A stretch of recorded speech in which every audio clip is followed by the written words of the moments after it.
of the zoning board of appeals, that our chair is not here this evening. We'll start by taking the roll. We are expecting another person to show up shortly, but we'll start anyway. So please say if you're here. Mr. Bennett? Here. Mr. Junta? Very good. Mr. Ackerman? Here. And I'm here too. Ken Swanton, so that's 4.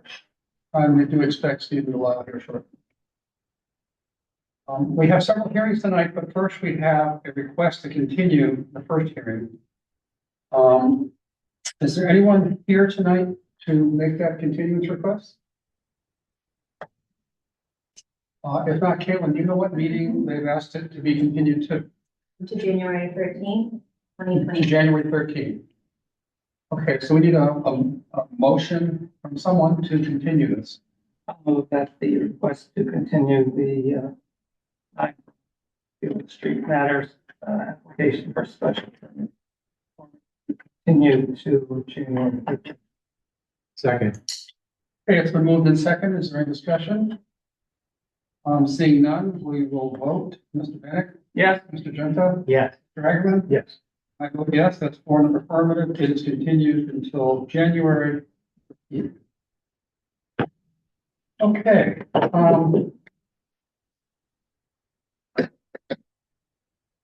This gets us to 9 Bolin, which I kind of like Mr. Delisle to be here for the beginning of the hearing.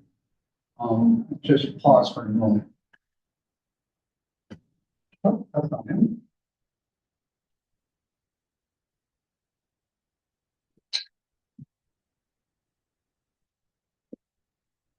Caitlin, how does it work if something can do during a hearing? Is it okay?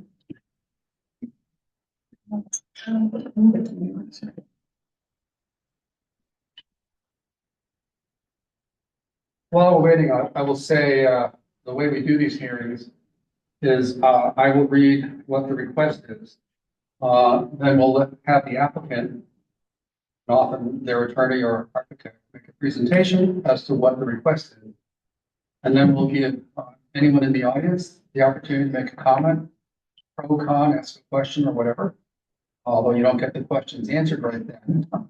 But those of us here will be listening and will be asking questions, and you should hear your question repeated.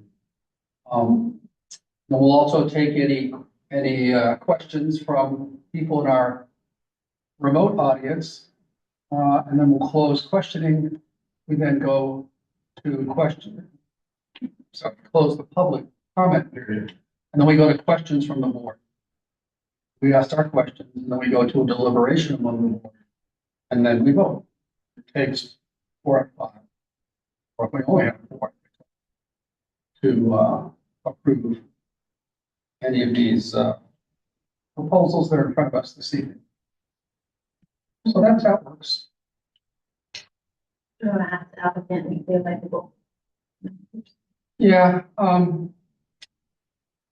even though I talked to Mr. Delisle earlier today, I know he's coming, but let me Mr. ask Chair, the applicant. I suggest maybe we do another item. We could go to 44 Purchase Street, Unit 1. That may be less controversial. Nothing is willing to go forward.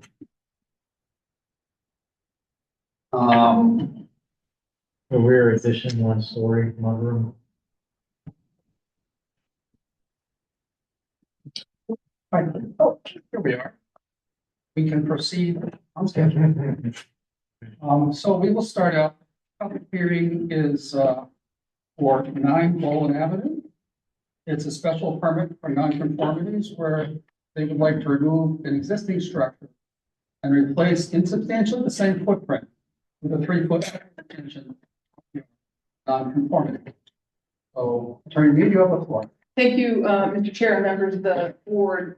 Just as a reminder, Lisa Mead, V-Town, Costa 30 Green Street, Newburyport, on behalf of Newburyport Renovations LLC. George Hazeltine is the principal of that, and Scott Brown and Matt Langis are the architects on the project. When we were here last time, the board requested, it was late, and we had a full hearing. And at the end of the hearing, the immediate neighbors to the right had some concerns relative to the side setback of the garage, the windows in the dormer of the garage, and separation between the two properties. Could you go to the site plan, please? So, what we've done, and we submitted this probably the week after the last hearing, we've moved the garage over to 7 feet. As you know, the required setback on accessory structure is 6 feet. We have added a solid wood fence, 6-foot wood fence along that side as well as the back. And in addition, I'll show you the architectural plans here in a minute, but we also took out the windows on the dormer on the right-hand side of the garage. The neighbors, and I don't know if they're here today or not, yes, they are. They also submitted a letter today concerning about whether or not the project fit in with the neighborhood. And my recollection is our last meeting, everybody seemed to be okay with the house, and we have these questions about the garage. But in relationship to the comments, Matt was able to take some quick measurements of garages in the immediate area. This garage to the ridge is, or to the peak is 19.5 feet. 8 Bolins is 16 feet and is a 2-car garage. 11 Bolins is 12 feet. It's a single-car garage. 9 Cutting is 14.5 feet. It's a 2-car garage. And 11 Cutting is 14 feet. It's a single-car garage. So we think that both the house itself as well as the garage and the entire project do fit in with this neighborhood, which is transitioning. So if you could go to the the architectural plans, Caitlin. So if you go up one on the architectural plan, just to see the rendering. So here's the rendering again. So now we have a fence down the sideline there. You don't see it in the rendering. And then that dormer has no windows in it on the right-hand side. So you can go to the next slide. And just as a reminder, this is the proposed construction. Again, we have that 6-foot upward extension. That's the only non-conformity on site. Next slide, please. And then there's the right side elevation. Next slide. And the left side elevation. Next slide. And then the rear elevation. And the next slide is the garage.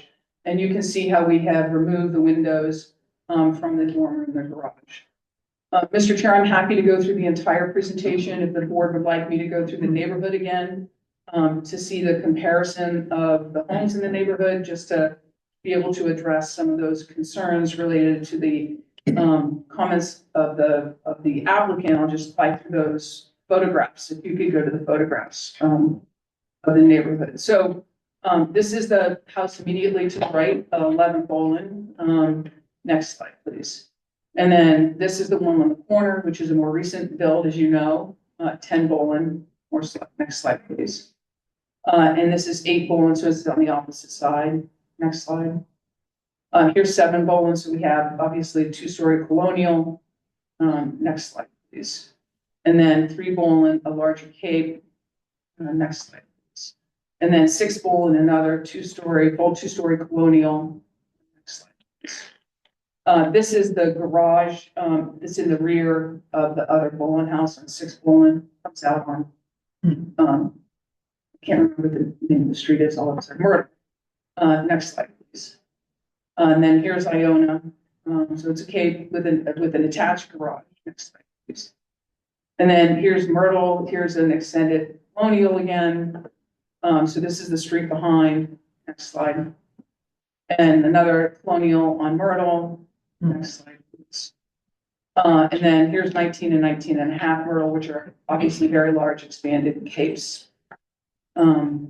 So with that, Mr. Chair, we would like to hear what the board has to say, but we believe that, as I said before, we've met the criteria that as far as size, scope, massing, and how it fits in with the neighborhood, this house certainly fits in with the neighborhood. It's very compact on the site. And we believe the architectural style is appropriate for the neighborhood. And certainly it's not substantially more detrimental to the neighborhood than the existing structure. Thank you, Attorney Mead. We'll now go to any comments from anyone in the assembly. Before I pick the first person, I should have introduced earlier. To my right is our city planner, Caitlin Sullivan, and next to her is Gretchen Joy. Takes the minutes of these meetings. So, who would like to say, would anybody here like to say anything? Yes, could you please come to the microphone because that helps us record this for posterity. Anybody else who might? Good evening. Andrew Willoughby, 11 Ball and Ave. Miami. Just want to also echo what I said there in the first meeting. Kudos to the designer. Definitely a sharp looking house and in line for the most part with other neighborhood houses. Good evening, board. I appreciate the time. Thank you for hearing our concerns about the proposed project at 9 Bowen Ave. The October 28th ZBA meeting, we had the opportunity to express our concerns regarding the privacy, size, and location of the detached two-car garage with the livable space above in our neighborhood. Since that meeting, we have recognized that the applicant has reverted to one of the original plans in which the dormer facing our backyard, 11 Bowen Ave, does not include windows. This does help mitigate our privacy issues, and we respectfully request that a conditional approval of the permit be made that does not allow for windows to be installed in the future.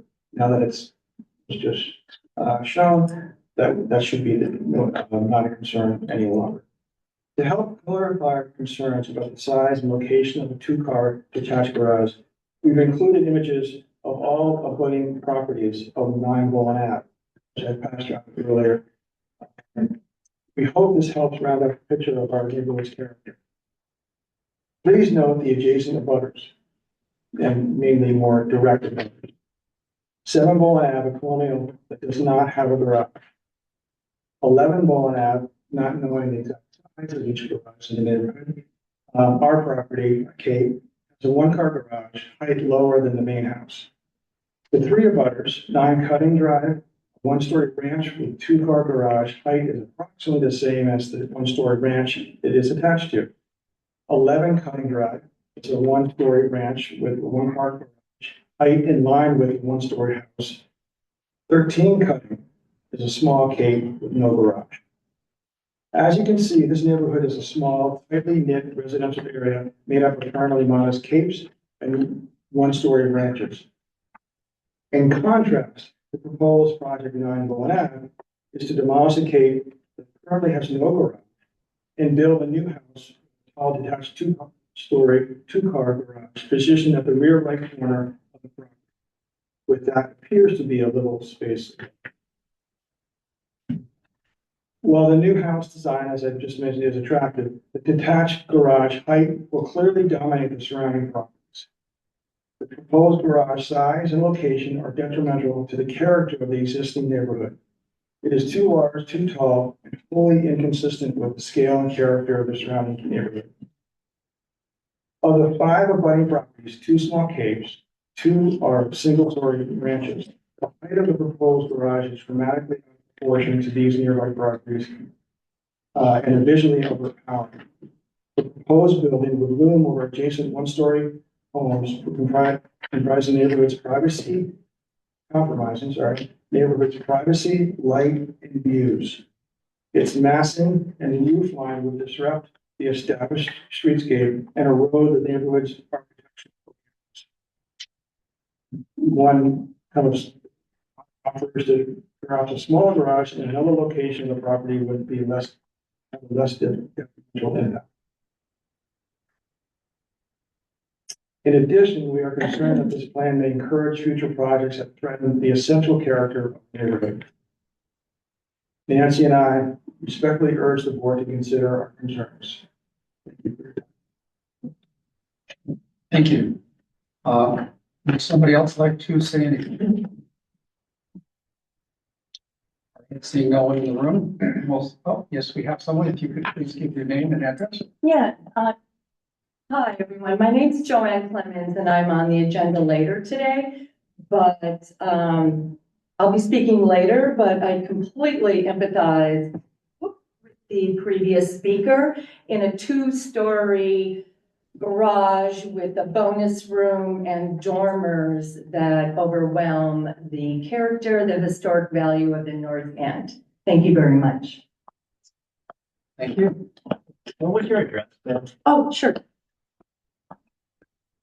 26 Jefferson Street, and I'm on the agenda later this evening. Thank you. Thank you. Anybody else in the room would like to say anything? Kaylin, is there anybody online who would like to, do we have anybody online? If you're online, and you'd like to say something, push the raise your hand button. Okay, we'll assume there's no one there either. So we will close the public comment period and we'll go to questions from the board. Who from the board would like to begin? Mr. Junkin. So can we talk about the height of the garage? You had made some notes on what the heights were on surrounding garages, and I believe you said you're 19.5? Right, so this is to the peak, Yeah. right? So that's not how we measure things, but in order to be able to do it quickly. Yeah. So 19.5 to the peak, and then 8 Bolin is 16 feet, and that's a 2-car garage. 11 Bolin is 12 feet, that's a single car garage. 9 Cutting is 14.5 feet, that's 2-car. Yeah. And 11 Cutting is 14 feet, that's single car. And then, did you say you moved the building a foot over? We did, we moved it a foot over, would you mind, please Caitlin going to the site plan? We moved it a foot over, as you know, the garage meets all the setbacks and size requirements for an accessory structure, under the ordinance, and so, we moved it over a foot. And then we also added the concerns that, the neighbors expressed were about the privacy, so we added a 6-foot solid fence along that side and across the back. And we added, we took away, if you will, the windows from the dormer. That's the plan of record. We're happy to have all of those things be conditions, but obviously it's the plan of record too. So I'm happy to do that. I would be also remiss if I didn't remind the board that we presented, 4 letters of support the last time as well. 8 Bolin, 10 Bolin, 11 Cutting, and 9 Bolin. No, 9 Bolins are. This one doesn't have an address. Maybe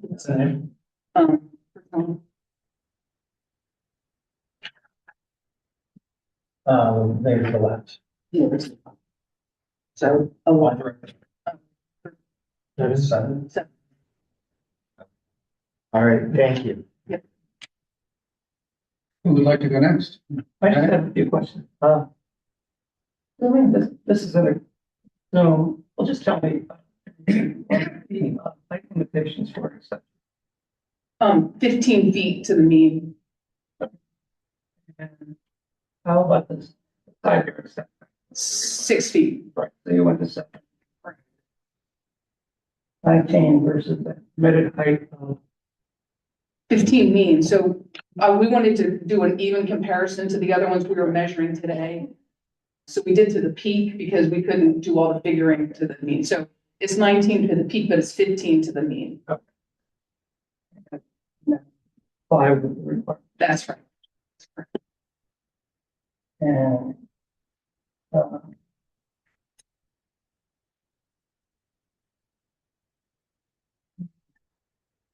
that's all I have. Thank you. Anybody else? Just to clarify, 15 to the mean is the max, and you guys are 14 feet 9 inches to the mean. 9.5 inches, yeah. Okay. Anything else? Mr. Ivan, do you have anything? No. All right, so we will close questions from the board and we will go into deliberations. Remember, this is a special permit. Yes. Who would like to begin deliberation? Mr. Gentleman. I'll start. Anytime we have neighbors here, that decide to spend 2 nights with us, that always brings things into more focus, if you will. We see a lot of projects that come and go and there's no neighbor participation at all. And I know this neighborhood very well, and, you know, this picture doesn't necessarily do it justice because this is tucked into a little corner of a street that's, you know, like a J, I don't know, an L. And so it doesn't really give it full justice that, how close this is, in just the structure of this neighborhood. This will be the largest garage in the neighborhood. There's no doubt. I think and again, I only speak for me. I think we like the house, but it is a very large garage in comparison to the neighborhood that's being put into. This is a very small neighborhood of very small houses on relatively small lots. So that is concerning to me. And, you know, to give people an idea that this property that's to the right is a corner property. The road comes up and turns to the left. So this is like a little nook, that this large garage is being put into. So I don't know how to visualize that. I realize it meets, the criteria, but it does concern me that we are putting a garage this big in the position that it's in within the neighborhood. Those are my. Okay, thank you. Who else would like to, I'll just a few. I appreciate the neighbors who were here today. I also know draw neighbors for projects. I'm not sure what to do with that. But I'm also interested. Neighbors pro and con to weigh in. Um,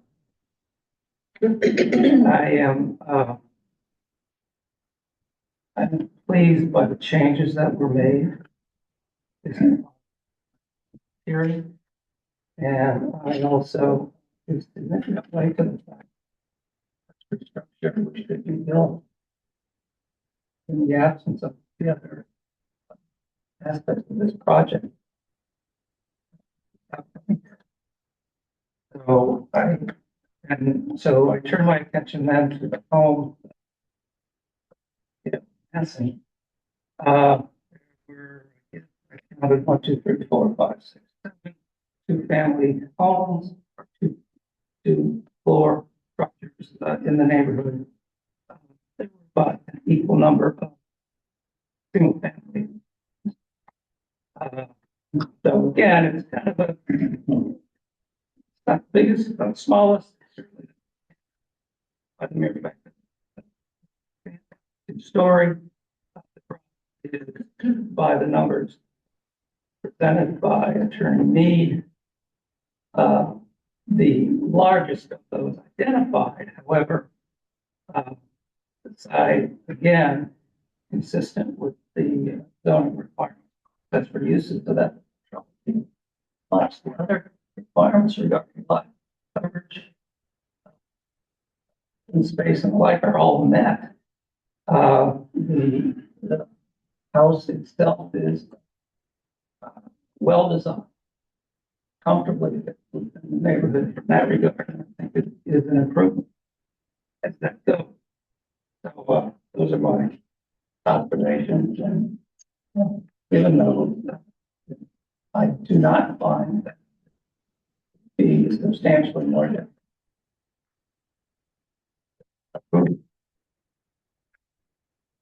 thank you. Would you like to go next? Mr. Eggerton. Yeah, I think the project as revised and presented tonight meets our standards and is not substantially more detrimental. Where we left things off at the last meeting, I was concerned about only the garage. For the same reasons that board member Genta mentioned, and also he does know this neighborhood better than most of us do, so I take what he says seriously. So what I liked, is that, there was a gesture made by the applicant. They could be right on top of the 6 foot. They set it back another foot. They took the windows out of the, easterly facade. But most important to me, because, this is a weird angle, Ballin Ave, makes this weird turn, it's sort of a tight corner. So that the garage is way back in the rear. It's not featured beside the house. So I think the impact from the streetscape is going to be minimized. I also, just so people can understand my thinking, I'm looking at the whole, all of the massing on the lot. And the change from the existing building is relatively modest. And so, the garage, especially because it does not exceed by right dimensions of the garage, doesn't disturb me in this case. Um, There was an earlier iteration of the application which had another accessory structure to the west. And that would have really cluttered the lot. And I think I said it last time, I'm glad that was taken away. That would have been too much. It would have been actually more detrimental. So I think I'm there on this one. I think with careful design, it's reasonable. I'm prepared to go for it. Mr. Delisle? Yeah, I feel pretty much the same way. I think that, there was definitely movement by the applicant to move the garage over a foot to take the windows away on the side facing the neighbor. So I think that, based on that and the house, itself, I don't think we had a problem with last time at all. So prepared to. Okay, thank you. And for myself, I think we need to say for the record, there are no new nonconformities.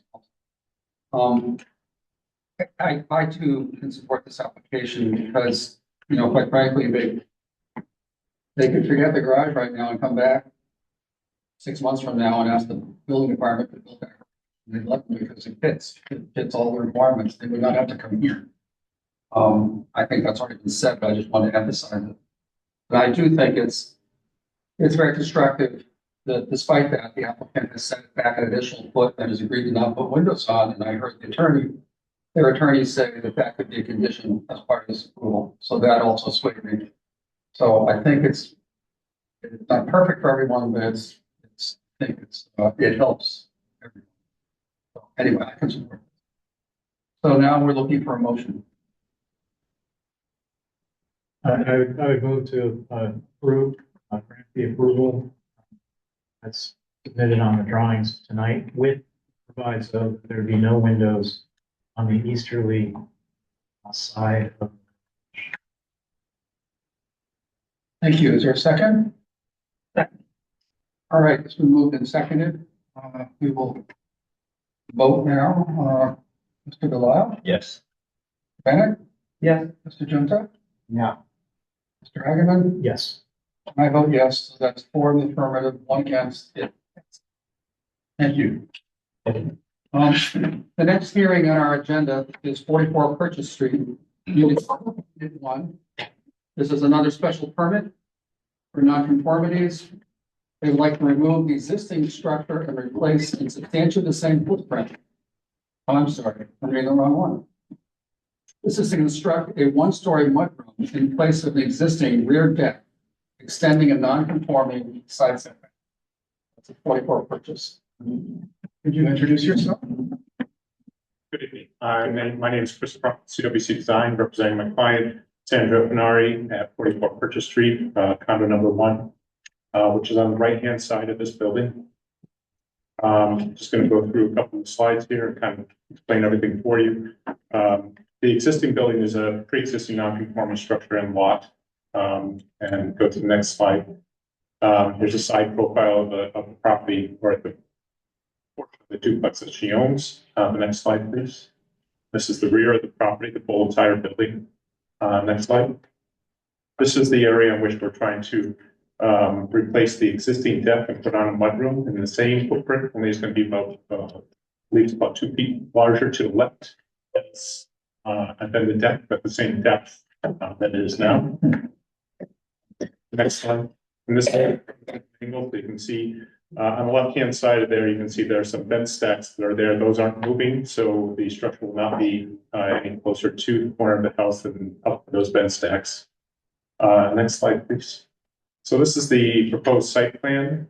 As you can see, it's an irregularly shaped lot, and it's an existing non-conforming. We go to the map. The area in which we were more concentrated on. So you can see in the center of the screen there, the proposed addition. And so the proposed addition is right here. Right now, it's about 10.5 feet from the existing side, exterior wall of the house to the property line. And it'll be 12.5 feet to the addition here. So it is non-conforming because the side is 20 feet, but it's more conforming than the existing structure itself. And then it'll just be a small little landing and stairs down to grade. We're going to keep it all inside the granite curb that's existing there inside the lot, so it won't impede into the existing driveway area. Keep going, I guess. These are the plans. Right now, you can see the existing rear deck in the back, and this is the kitchen on the back side of the house. Next slide. This is the existing rear elevation. Next slide.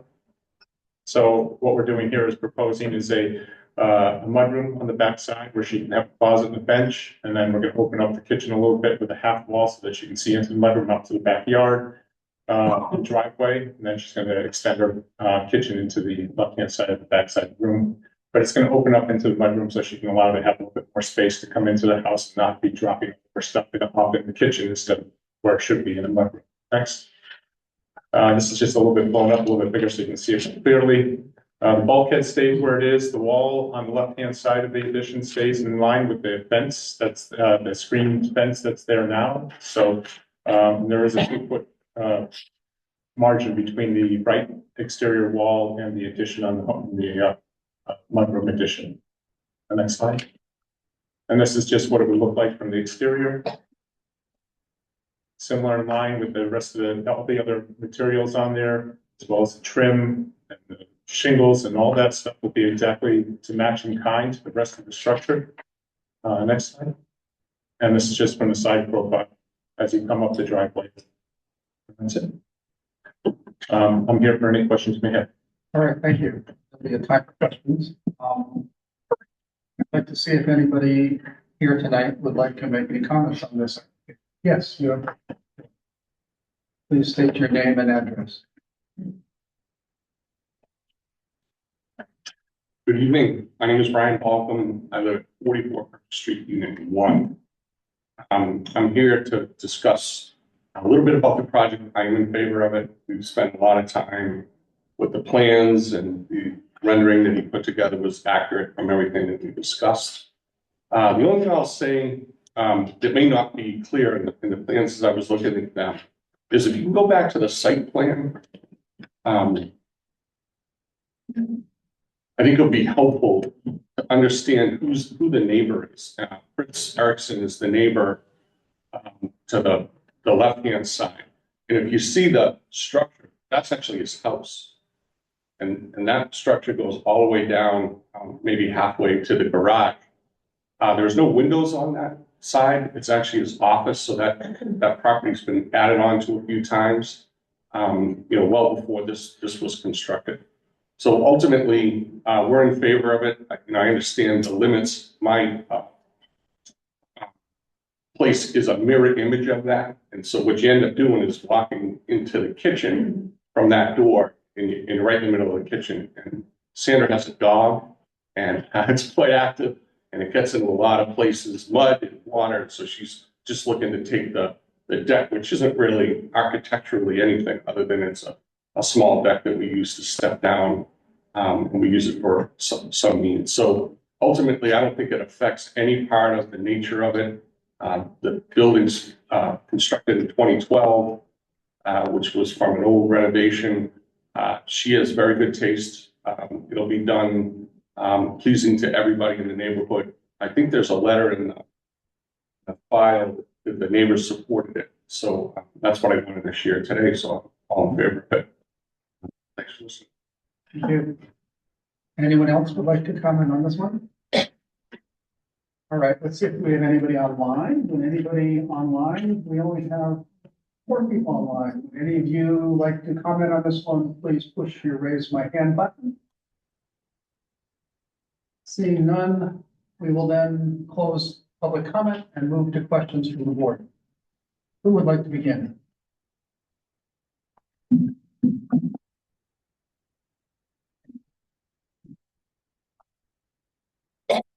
No? All right. Have to have questions. All right, seeing no questions from the board, we will close questions from the board. Move directly into a discussion of whether this meets the criteria. Who would like to begin that? Yes, Mr. Ecker. To cut to the chase, I think it does, but I wanted to note on the record that, you know, in looking at this, I have to assume that someday the unit 2 owner will ask for the same thing. So in reviewing it, I've assumed actually that there are 2 additions, because I think that's gonna be enough. And even with 2, given the layout of the lot, the relationship to the building, the nature of the neighborhood, I don't think this 1-story addition at this size is substantially more detrimental. And if sometime the owner of the unit next door comes forward,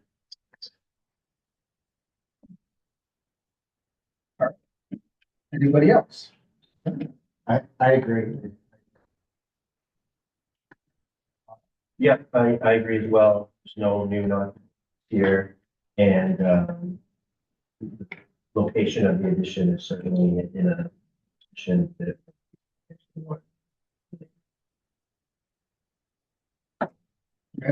I would agree. I would agree. I would just add that it's a modest size addition. So with that, we're looking for a motion. With the motion to approve the application for Unit 1. Second. All right, it's been moved and seconded. We will vote. Yeah. Mr. Bennett? Yeah. Mr. Genta? Yeah. Mr. Egerman? yes. I vote yes. It's 5 in the affirmative. It's passed. Thank you very Thank you much. very much. Have a good night. You too. All right. This now gets us to 320 Merrimack Street. When I understand Mr. Egerman. Yeah, I didn't know. Himself. There'll be 4 of us. And this is an application for a special permit for nonconformities to construct a new 2-family structure in a similar location to a pre-existing nonconforming recently demolished for a fire building emergency order. Proposed structure extends laterally and upward, non-conforming front and left side setback, as well as adds greater than 500 square feet on a lot non-conforming for frontage and area for 2-family use. You have the floor. Please introduce yourself. Good evening, I'm Jay Cal. 320 Merrimack Street, just to give you a little background. It was a dilapidated house, that's been neglected, talking decades. Getting done actually. So it's down on Merrimack Street. And thing was a mess. Next slide, please. It's been a problem for a while. My department, after I purchased and talking to them, they've been trying to work with the owner to clean it up. And it got so far down the road. So this is the back of neighbors were seeing before. You couldn't see it from the road in the first slide. This thing was that. All you see here is taking me down. It was an existing non-conforming 2-family. So what I'm looking to do is, next slide, please. The zoning plan, the site plan, you see we kind of moved it around a little bit. I want to keep it 2-family possible, 2-family. Then, so This is site plan, you go to the next slide, this is actually the zoning matrix falling out a little bit better, so you guys can see it. So it goes through, should be 15,000, we don't have. And then I'm gonna show you what we did. Slide. So that was the old house, and bottom on the in-house, keep that two-family, do a two-family, and keeping it looking like a single entrance. So, you know, it kind of, if you look, it was like active inside, you look what was there, what's there now. Just rendering. That's the side, you're looking to do a rooftop deck. It's hopefully one. This is in the WMD, so we're limited with height, can't go over 25 feet to meet on this one. So next slide. Then we're looking to do just a couple small ones. There. And then I'm gonna show you the next slide, is gonna be like a street rendering. If you look at it, one just to the left, 322, 324 Merrimack Street, that's a four family. 318 is a mixed use. If you look at the ridge line, it's actually one. And then what we have next, the next two slides are gonna be just. It's just kind of like the neighborhood. That's a view of the whole. The other ones. Street. Then this one, 385 Street, it's a similar center entrance, looks the same basically. Next one, these are just like balconies. That's like a three family, it's like right in the corner. It's like woodland. 312 is same side, like right down, like a house or two. Similar, and center entrance. Next slide, and then that's like the extension of the back that looks similar. Right?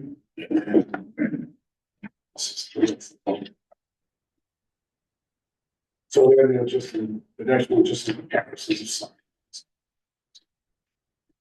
With that, any questions from Eileen and myself? Yeah, answer.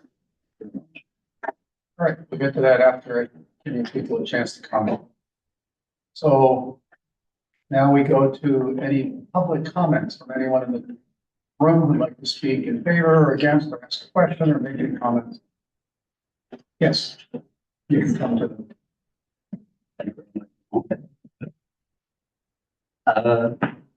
My name is Scott Hedden. I live at 5 River Street, the property abutting the construction.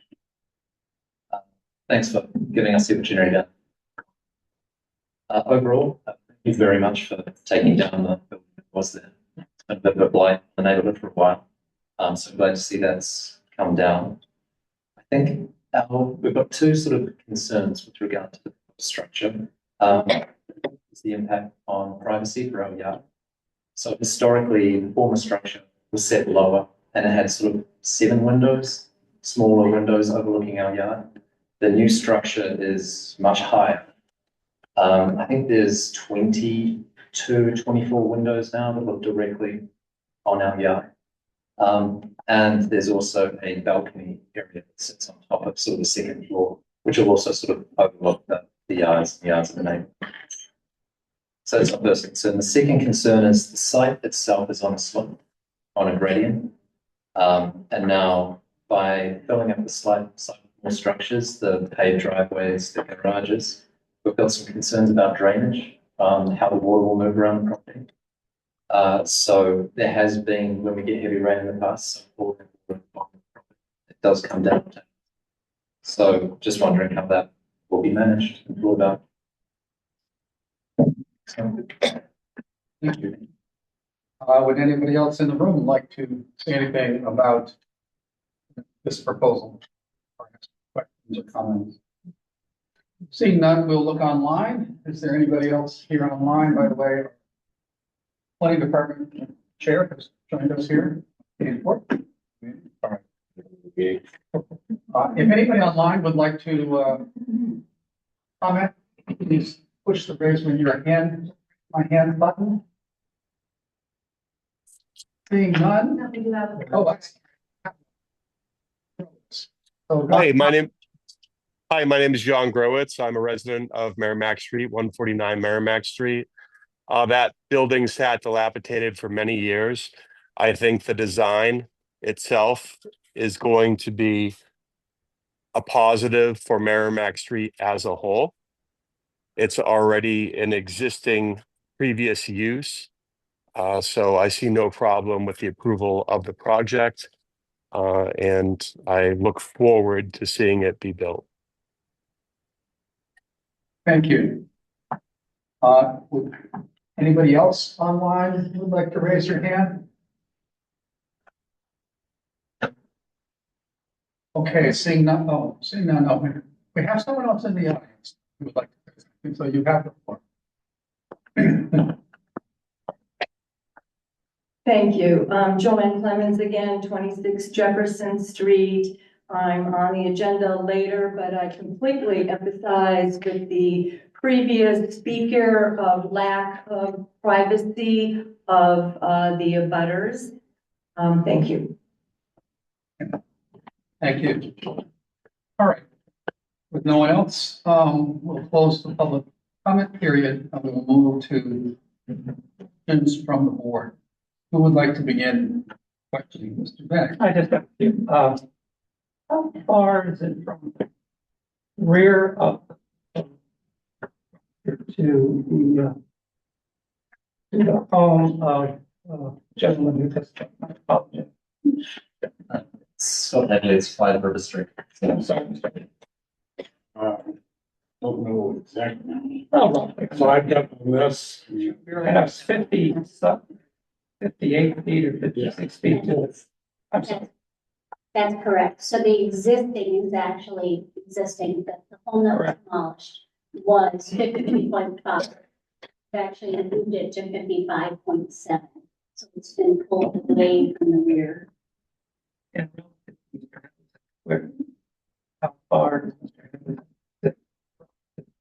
Unfortunately, actually, maybe if we went to city site plan, my maps site plan, that might show, our survey doesn't show the structure. Here, so I can't. This might. I think you might be able to identify. Which one was?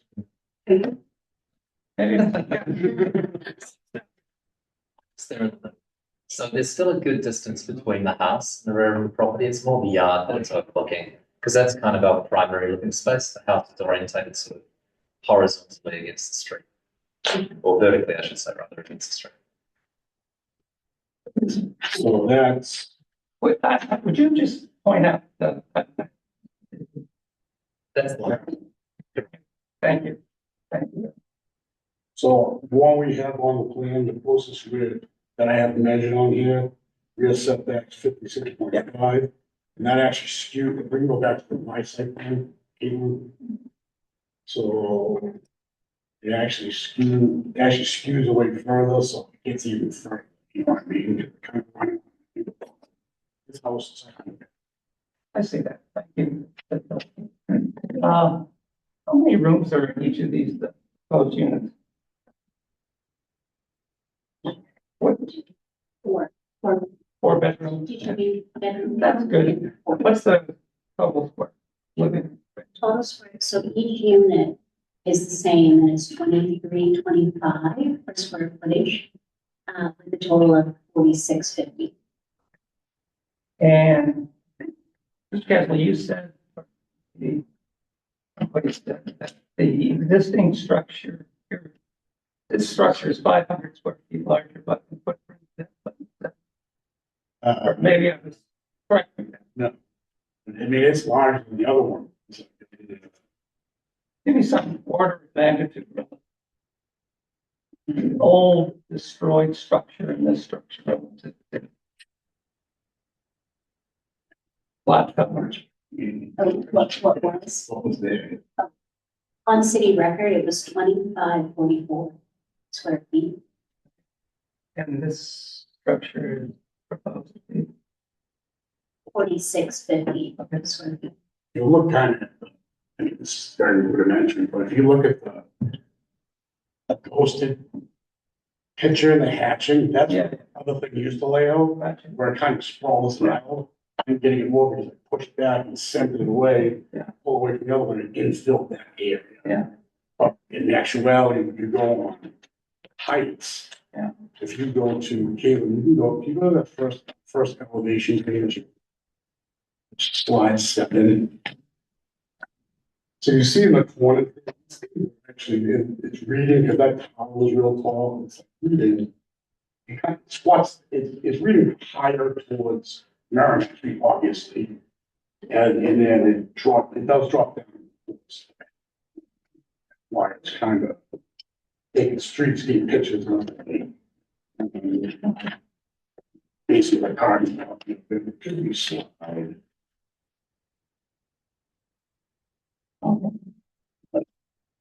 What, 312 Merrimack.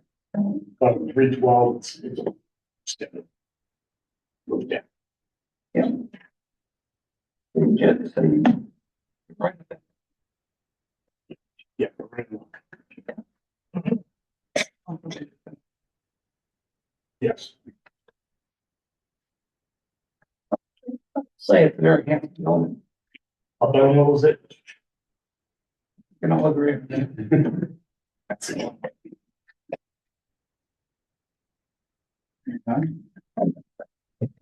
Wow. Yeah, can I ask a couple questions? Yes. Can you just talk a little bit about the change in the mean building height between or that existing and the proposed structure?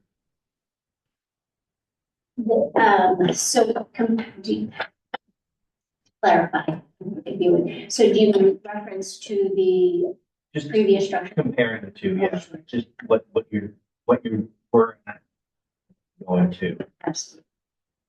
So the mean building height of those, what was there was 22.2 feet.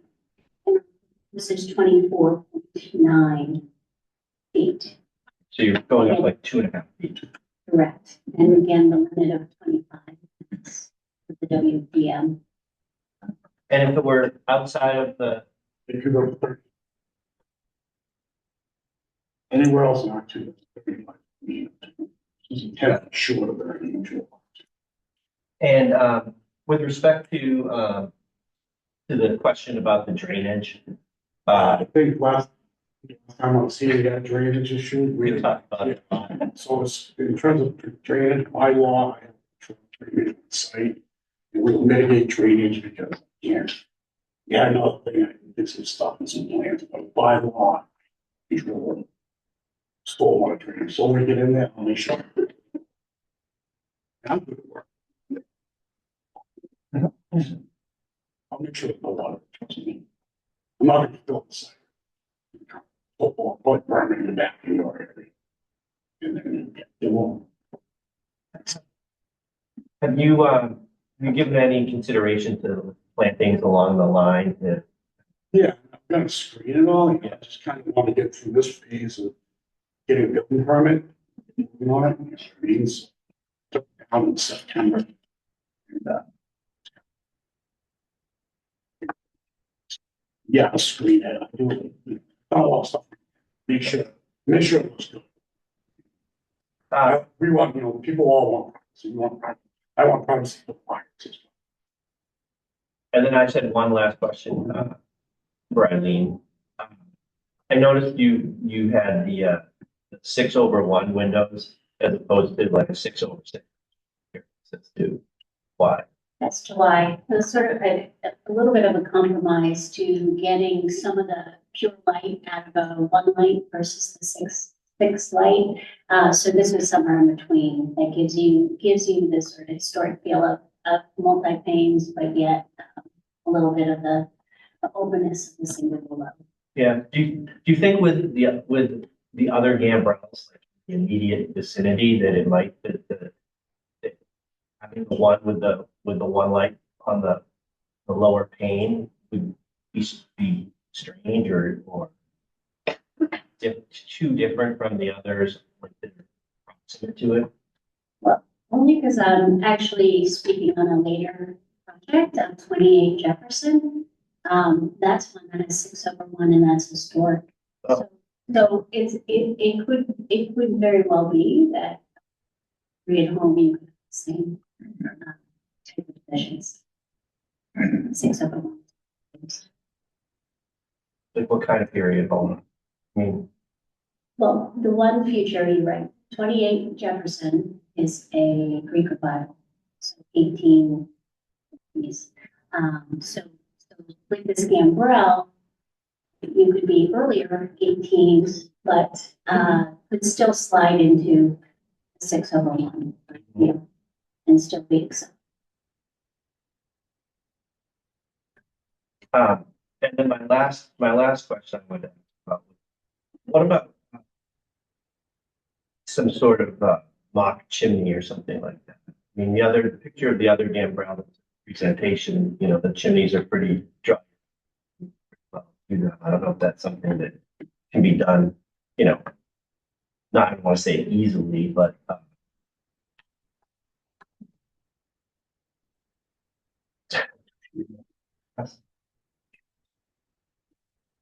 It should be the whole thing. no. I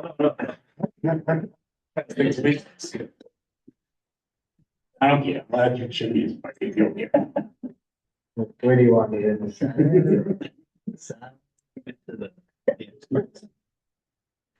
Whoops.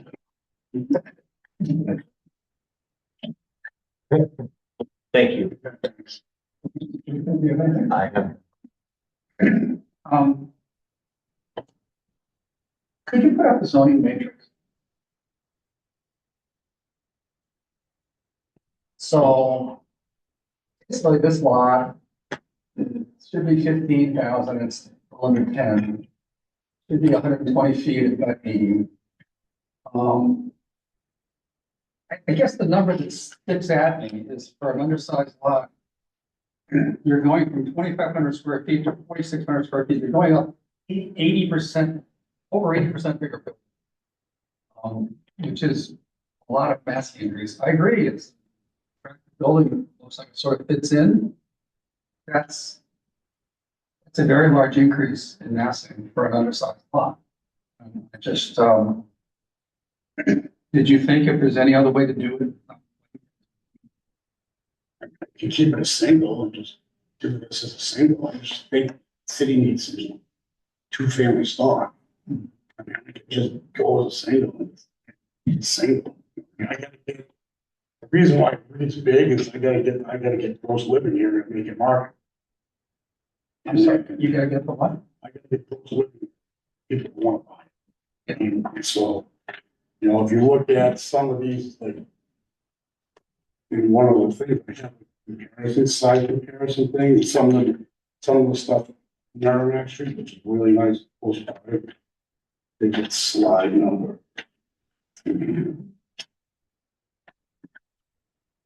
It's the last. I think it's the last one, Keith, yeah. So just poking around the neighborhood there, yeah, 320s. It's an undersized. This is existing non-form B. So that's lots of basic culture. It's actually big for that area. So if you kick around 287, 3,800 square feet of 96. 3 Savory, which is single, 3,810, 20. 1082. 2 River, 3726. These aren't huge numbers. 260 Merrimack, 5,500 on 7,500 square. 2 family. 251 Merrimack, Oakland, 5304 on 948, 2 unit, that's a double. 286 Merrimack Street, 458, you saw the city, 408 square feet on 97, 9,000, 40 square feet. 273, 275 Merrimack Street, 1319 on 1187, that's pretty. So you're kind of looking at it, if you just look at the zoning requirement, if you don't actually look at relative neighborhood, yeah, it looks off. It's marginal in my opinion. That's very helpful. Yeah, appreciate it. I see it's shocking, but that's why, you know, all these things in town, I'm gonna get formed, so it's everything's like a square peg round hole. Welcome to Newbury. Julia, trust me. All right, I don't have any other questions, so that ends questions from the board, and now we get into deliberations. We're looking for a special permit here, to pass our two-prong test. Who would like to begin? I do believe it passes two-pronged test. In my opinion, I think it's actually a nice addition to Merrimack Street. I think the design fits very well amongst the houses that it brings, among what you see from your eye, if you will. I do like the fact that it's two-family, because it does add more housing to the town, and we certainly need that. And I just think in general, it's a very tasteful house. It looks, it looks old. It looks like the right timepiece for Merrimack Street. So in the end, I think it's a nice addition to the city. Thank you. Next. I'll just, file on a good way. Merrimack Street is a gateway to the city, and over the year, we have been presented with any number of, including we have local right now, all of which I think and this gateway street in the city. This is one of them. It just means that the criteria. It is big, but it has certain elegance to it. It's a lot. Particularly when you look at the way in which the other structures are close to the road, they're on small lots. It fits in well. I can't conclude in any way that it is substantial to the neighborhood. Of course, before. So for those reasons, I can approve this. I think it's a good project. I am pleased that we're keeping this as a two-unit structure. I'm curious about your comments about footage that you need to make this market. I guess I have to learn something. That's the market fair these days. Yeah. So for those reasons, we're actually taking it on. Yeah. Place. Yeah, I don't think there's too much to add. Maybe there's no non-conformity here. All I will. It's a nice design and it'll fit well in the streetscape. Yeah, I also concur. I mean, I've never seen a gambrel with a 601 window, but we are not the historic commission. We are here to look at whether this thing fits the neighborhood, and the neighborhood has a lot of these kind of structures in it. And so I do support it. So now we need a motion. I'll make a motion to approve the special permit for 320. I think there were some special conditions. Yeah, there's a tree and sidewalk. Oh.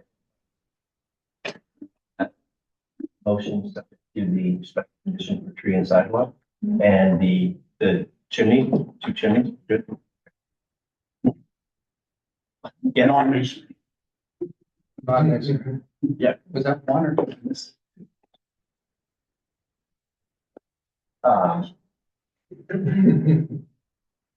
Yeah, that's the motion.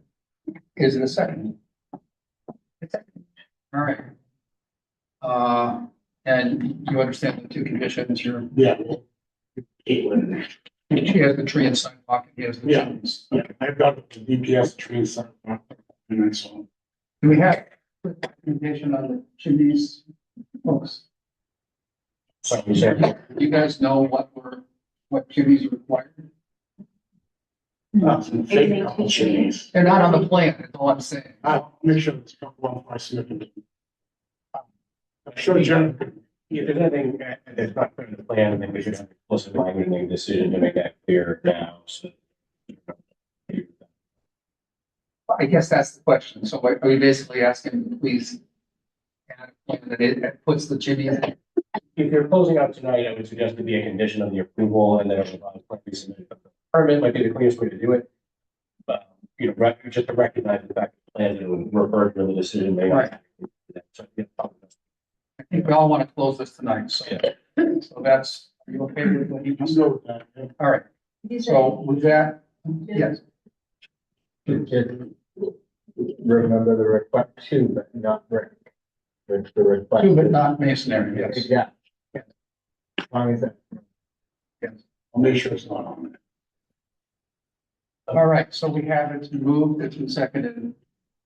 Can you make it clear what the condition is as far as the, there. I'm gonna add two non-masonry chimneys to the final elevation prior to the building. okay, just want to, but is the, again, location?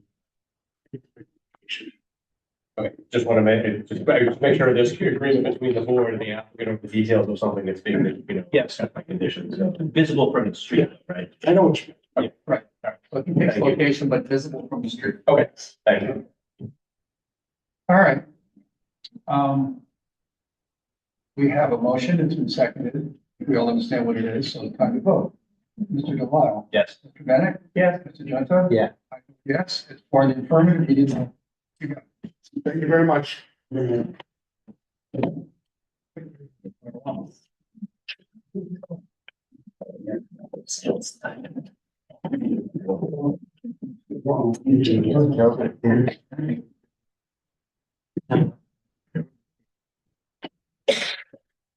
All right, this gets us to our next hearing is for 28 Jefferson. This is a proposal for a special permit for nonconformities, construct an addition and remove an existing garage and construct an attached. Attorney Mead, you have the floor. Thank you very much, Mr. Chair and members of the board. For the record, Lisa Mead, V. Clement Plaza, 30 Green Street, and Newburyport. On behalf of the applicant, JSJO Realty, Joel Willett is the principal of JSJO Realty, and Eileen Graff is the architect on the project, and she's here with me.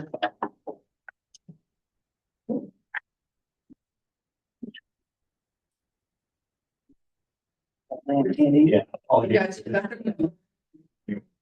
So I'm just gonna, Yeah. I'll start well.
You can go on to the next one. And I think the next one. There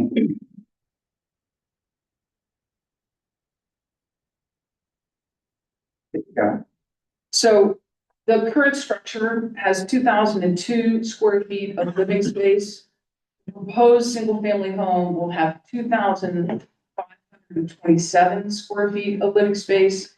And then there will be an additional 500 square feet of living space over the proposed garage, which is inaccessible, by the way, from the existing structure, except through the mudroom. So it's truly a bonus room over the garage with internal stairs into the garage, in the garage. As I said, the proposed addition on the house is built on top of the existing.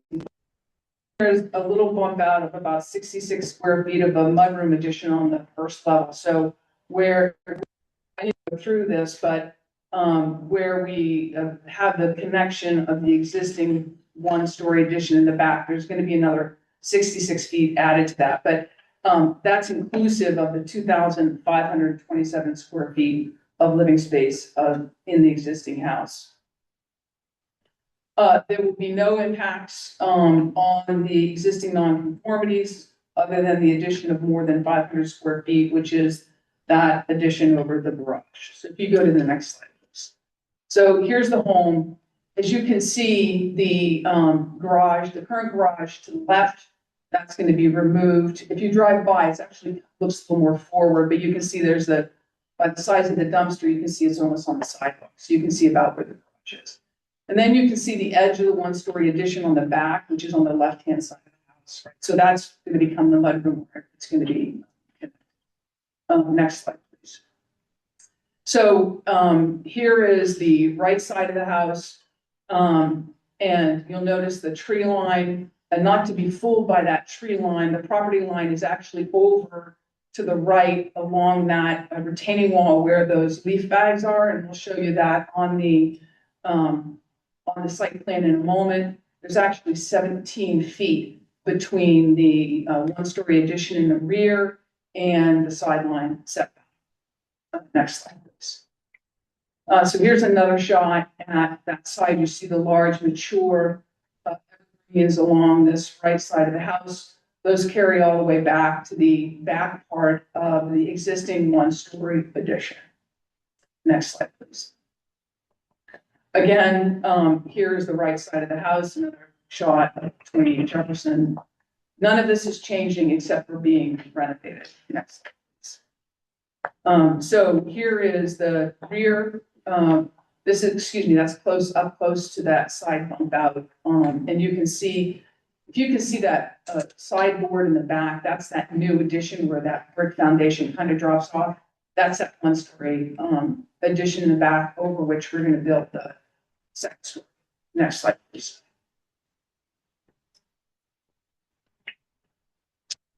Here's from the back corner of the house. So this is the existing garage you can kind of see, but that's the one-story addition over which the proposed second story will be constructed. Next slide, please. So here's a direct back view of that. You'll see the second or third large evergreen on the left, which is immediately adjacent to this structure. And as you can see, that evergreen far exceeds the size of the original structure. Next slide, please. So here's the site plan to get a better idea of it.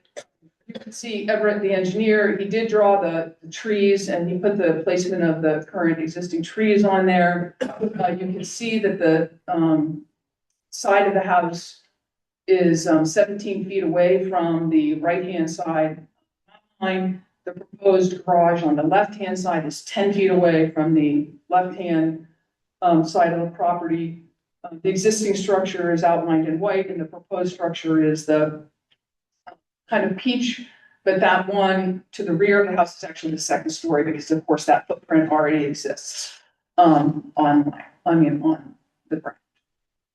Next slide, please. So here's a rendering, so you can see how the garage is towards the rear of the house and back away from the street. Next slide, please. So with that, I'm going to turn it over to Eileen, to go over the architecture.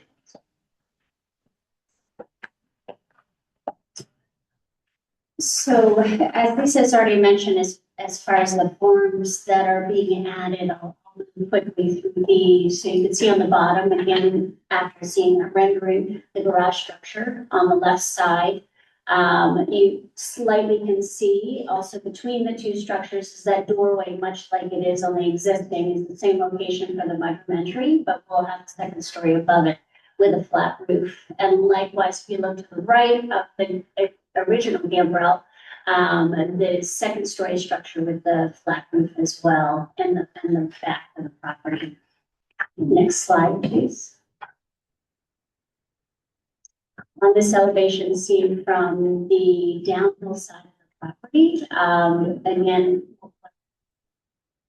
on the bottom drawing is actually working from the right side, just pointing out the rear part of the garage that's proposed. What you're seeing sort of faded is the garage extension off the rear. We have a covered area, or covered porch, I'll call it, for the backyard there. And then as you move towards the left, you are seeing on top of each other, if you will, the flat section that I just spoke of to the right of the gable. But then beyond that is the new gable over the middle section of the second story structure. And this will be easier to see on the next drawing sheet. And I can point that out from the rear. Here it is. If I can then go to the gable on the bottom drawing, you'll see that it sits lower than the original gable roof. And that's just in the middle section of the second story addition. And I'll call it the wings to that are both remaining flat in its roof structure. And then again, to the right is the garage form there, as seen from the rear. As far as materials, the clapboards will be a hardy plank. The windows will be replaced with a high-end double hung elevates. There'll be architectural shingles for the roof. And again, I mentioned the hardy plank for the siding for materials. And any other of the trim or such that is rotten will be replaced in kind. The window divisions, you can see here, proposed are 2x2. And then again, going back to this sort of, as Lisa mentioned, overall, the square footage added will be 1,000 square feet more. Single structure, a single home in this area with this size lot, this seems to be a pretty modest amount of square footage for the size. And with that, I will pass the presentation back to Lisa. Happy to answer any questions. Thank you, Eileen. So I just wanted to go over the floor plan. So what I've rendered here in the floor plans and sort of highlighted in the blue color is just the areas that we've added some new square footage. So on the first floor plan, which is the left side, it's denoting that little bump for the mudroom, a 8x8 box, so a small amount of square footage there, 64 square feet. Then if you go to the right side drawing, the horizontal rectangle, if you will, is the second story added on top of the existing one-story rear addition. And then vertically, that blue that you're seeing is this volume of space that's bonus room, we're calling it, over the garage. You can also see that secondary stair that's just an internal stair from the garage in order to access that bonus room. And so those are the 3 areas that we've added some square footage. So thank you. So as you know, under section 9, the question is, will there be any new addition to the new nonconformity, and whether the proposed change is substantially more detrimental to the neighborhood than the pre-existing non-conforming structure? So the next slide. So in this particular instance, there is no new nonconformity. As I said before, the nonconformity is the front yard setback and the frontage. Otherwise, the lot is completely conforming. And in fact, in excess of the square footage requirements overall. Next slide, please. So as the first nonconformity, as far as the substantially more detrimental to the neighborhood and the comparison with surrounding homes. So the lot area requirement for the district is 10,000 square feet. This lot has 14,410 square feet. As you look at this area, I'm going to show you photographs, but you can see ours is outlined in the blue. As far as the house itself is concerned, that is the same footprint that's going to exist, then of course attached to the garage. So the garage will be moved back and attached to the house to the rear. But then you can see the home adjacent to it on the right. That's a two-family home on that lot, which is slightly smaller than the lot in question. And the lot on the left has a home that's a little bit smaller, and the lot is about the same size. Other than that, those lots start to be smaller in the neighborhood, and the houses, interestingly enough, are bigger on those lots. So let's go and look at a size, scale, massing comparison. So here's 19 Jefferson across the street. It's right up on the street. You can see that there have been some additions built on this house, both in the front and the back. Next slide, please. This is 23 Jefferson, again, across the street. It's a nice sized house. It actually presents a little bit larger because it's a broader face to the street. Next slide, please. This is 26 and 26 and a half. This is immediately next door. So this is a two-family next door. This is 27 Jefferson, again, across the street with the front entry garage. Clearly that was an addition put on that house. Next slide, please. 29 Jefferson Street, nice size house facing the street. You've got the L addition on the rear of that. Next slide, please. 30 Jefferson is up the hill a little bit. It sits back. It's got a garage in the back, and then you see that addition and that L that's been added to that house. Next slide, please. 31 Jefferson. Again, you see these lower level garages because of the slope on the street, which I'm sure you're all familiar with. And then obviously the structure itself. Next slide, please. Here's 32 Jefferson. It's a little bit smaller than the other houses on the street. That's moving up the street. If you're familiar with Jefferson Street, as you go up the street, the houses get a little bit smaller. So that's 32 Jefferson. Next slide, please. And here's 36 Jefferson, which is a little broader, but there's that addition in the back that you can see there. So next slide, thank you. So the size, style of the house remain the same as the other homes in the neighborhood. The impact on the street is reduced by the shifting of the garage to the rear. The lot coverage and open space are still well within what is required in the ordinance. In fact, we could build a much larger disconnected garage in the back by right. Because the lot is so large, but that obviously is not what Joel wants is a product.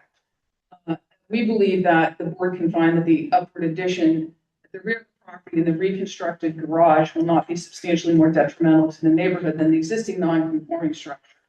But in addition to that, I want to address a couple of things related to the massing and size and the general purpose of the ordinance. So if you could go to the next slide, please. So you're going to hear from the neighbor to the north momentarily. You've received correspondence from her as well. I think it's important to point out a few things, and we'll show this in some slides. The existing tree line is actually larger than the proposed addition. It's taller than the proposed addition. It is right, the major part of the tree is right where the existing one-story addition exists. The proposed addition has a flat roof adjacent to the property to the north, and there's certainly no impact on light and air in the backyard of the property to the north over the existing conditions, because the one-story addition doesn't go back to the patio area in the property to the north. So if you could go to the next slide, please. So here's the tree line again. So if you could look at the rear, I'm going to use, see if my pointer actually works. So here's the patio on the next door neighbor's property. Here is the edge of the one-story. And you can see this very large evergreen tree that is right there on that space too. Next slide, please. Again, we're moving back down with the patios. See the patio, you can see the edge of the one-story addition, and you can see this very large tree. Next slide, please.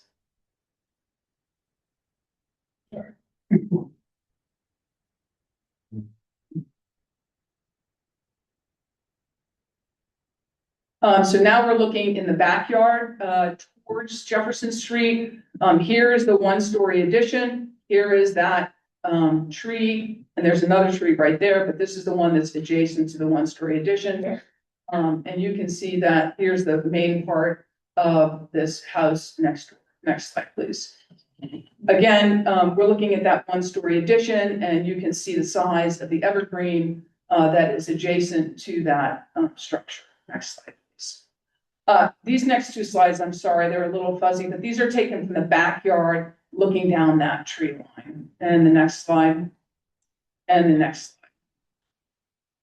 slide. So the next slide, actually, I took from the neighbor's letter to you because we, of course, couldn't take pictures from that yard.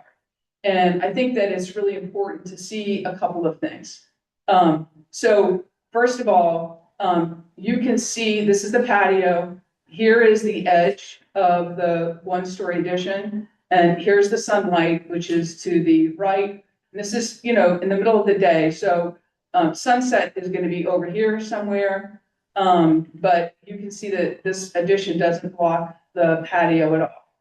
Similarly, you can see these trees right here at the one-story addition that exists today. So that's not going to be any different.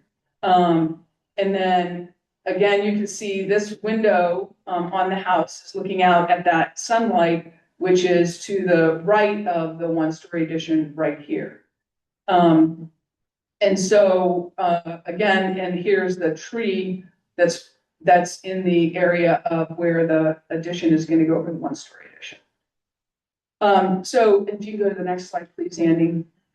I want to just highlight a couple of final things. The lot has 14,410 square feet, where 10,000 are required. The frontage is 6.03 feet shy of the required frontage. There is no impact on the existing front yard setback. The proposal meets all of the dimensional requirements and moves the garage to the rear of the home. This proposal could be done by right if the garage was not connected to the home. This proposal could be done by right if there was no interior staircase to that space above, because it would no longer be considered living space. The proposal is not substantially more detrimental to the neighborhood than the existing non-conforming structure, taking into consideration the massing, size, scale, and volume as compared to the existing structure and the lot and the structures in the neighborhood. And I'm happy to answer any questions. All right, thank you. So now it's time for other folks to be able to comment. So would anybody else here tonight like to make a comment, pro or con, or ask questions, or who would like to begin? And please, when you get to the podium, give your name and address. Hello, I'm Kara Gleason. I live at 30 Jefferson Street, and I'm here with my husband, Chris Kinney. I was thinking I would speak after my neighbor, Joanne, because I agree with everything that she put forward in her documents submitted, and she put them with us as neighbors. But in addition, I wanted to speak to the substantially more part. I appreciated Mr. Junta earlier talking about neighbors showing up. And when I read the plans that were submitted on the zoning board's website and saw that we were going from 2,000 square feet to 3,000 square feet, and that seems substantially more, a 50% increase. Joanne lives in a two-family home, but the size of her condo is 1,300 square feet. Us at 30 Jefferson, our house is 1,800 square feet, and our neighbors at 32 Jefferson is 973 square feet. So I understand what the attorney put forth of some other homes, but straight up this street, we're smaller on lots that aren't that different than 28. I also just wanted to bring up, this will certainly make a good profit for the owner and the developer, and that's part of it. But I feel strongly about saying that we need to be concerned about the price of houses in Newburyport, and redeveloping this home will still bring in a substantial profit without needing to make it so much larger. I also just wanted to bring up the size of the garage is a lot more than the one that is there, and that's not counted in the square feet. Thank you. Right? Can you please bring up Attorney Mead's presentation? Is there a specific graphic you? We can go through it because, yes, we go through it. So I didn't receive her presentation until like right before the meeting, so I didn't prepare a presentation. So can you please bring up the presentation so I can? Yeah, so just to clarify, because it's a lot of slides, actually, normally. No, we can, it's like 6, 7 slides. I mean, I'll power through them. I'm not going through each one. And so I'm Joanne Clemens, 26 Jefferson Street. Thank you for giving me the opportunity to present tonight. Question, I received 2 emails today from city council people in Newburyport confirming their support for my concerns, but they were addressed to the chair. So, did the vice chair receive those emails from the 2 city council people today? About a half hour before this meeting started, Andy forwarded me one from Ben Harmon. So I'm familiar. Okay. He indicated he was at the city council and could not be here, but Right. that's the one I'm aware of. And then there's, Yeah, just so to be clear, it was actually at the same meeting as Councilor Harmon, and we got this email communication. We literally just had a moment to get it at the time. oh, okay, This is coming in last minute for the board. oh, I know. And, Yes, Beth, I reached out, yes. she did, She did. but did the chair, or the vice chair receive that email today from the city council person in support? Yeah, I know. Okay, so I'd like to go on the record that that email be submitted to the board at some point. I know it's all last minute. And because I ran out of ink and didn't have enough time, I have a couple of handouts for you, which shows the date and the timestamp of pictures taken on my property. Oh, sorry. The date and the time stamp, and these are either from my windows or on my property. So, I'd like those to me, again, I just didn't have time. Can these be part of the record for tonight?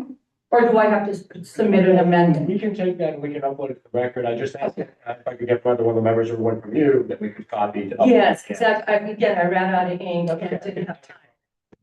You know, I Oh, no, I have an extra. Could you hand this to Gretchen Joy?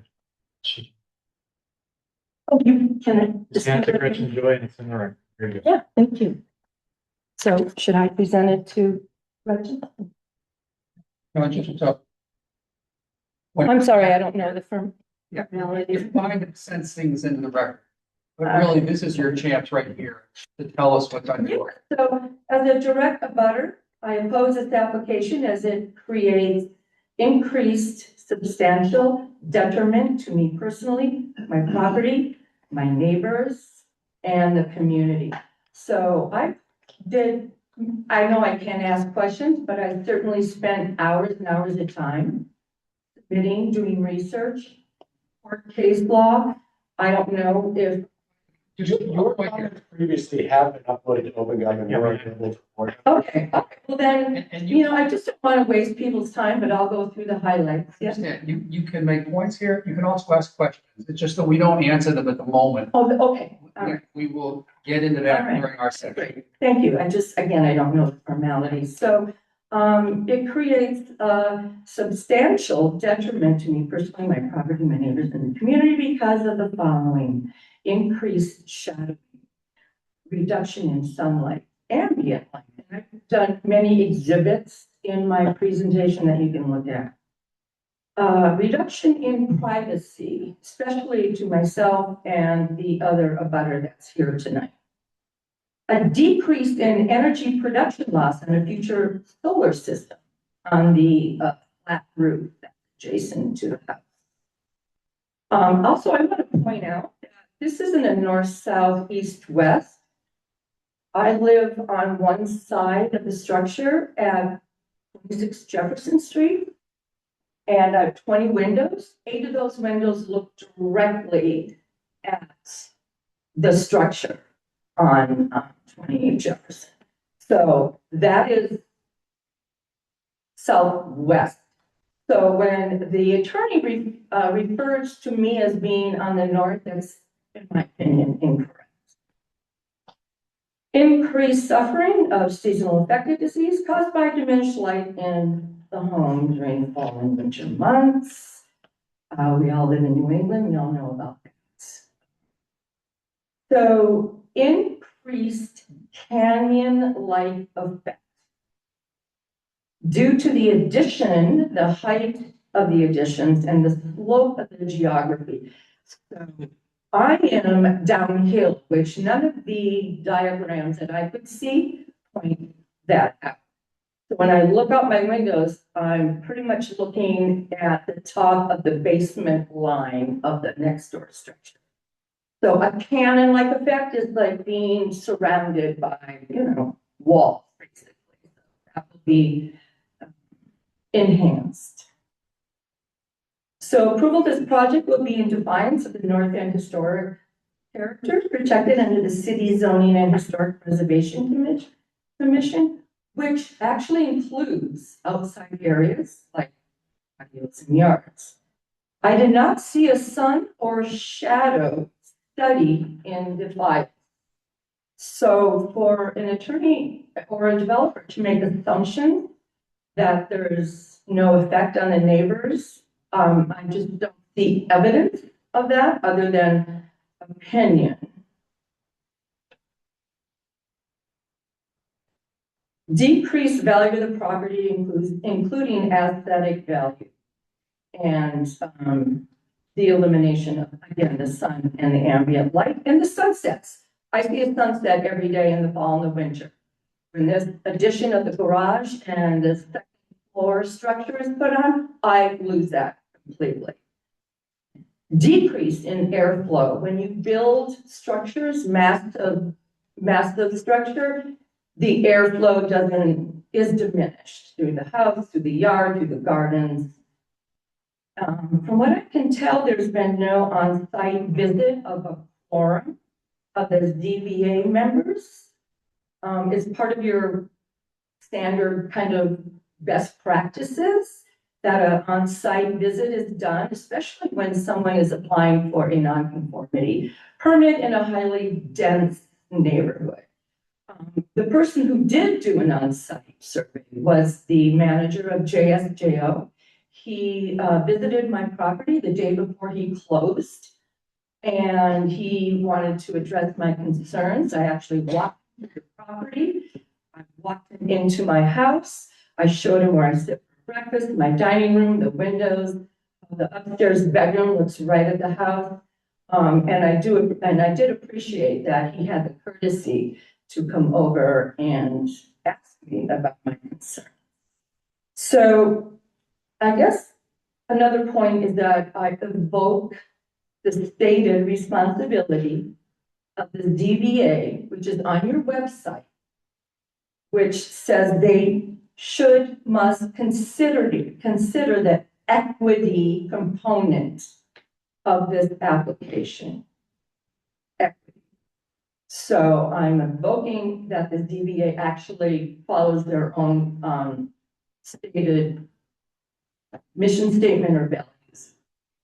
So, what is the definition? I'm not asking you to, respond, but I'm wondering, what is the definition of substantial? Is that a law term? Is that objective? I don't know. What is the definition of detriment? I don't know. I looked up the dictionary and it all seems subjective to me. This home is currently not inhabited. There's no one living there. The 91-year-old previous owner donated it to a church and the developer bought it. So there's no hardship. Like an owner who wants to build an addition to take care of their elderly parents. So I'm a capitalist, but I think this is more about maximizing the investment on a developer loan than creating betterment for society. That's all I have. And then, but I need to point out there's no, yeah, there we go. So if you look, see the butt out, I don't have a pointer, but that's my condo on the right. Yes. And that little butt out is my dining room. So there's 4 windows there, and then there's 2 windows to the back, which is a 1-story galley kitchen. And then there's a window there in the front. That's my living room. So I'm basically looking at, I am 33, my estimate, 33 feet from my structure to the existing structure. Also, I want to point out that the second story on the back is 10 feet closer to my property on the second floor. So when I look out of my 1-story galley kitchen, I'm not, if the structure goes up, it's closer to my home and also my second floor. Do you mind going backwards really quick? You're looking for one of the photos or? Yeah, photos, yeah. So again, I'm downhill. No, keep going. Keep going. Keep going. There you go. So here you can see the butt out of my dining room and on the right. And above the dining room is 2 windows of the bedroom. Can you go back, please? Backwards. Yeah, backwards. Thanks.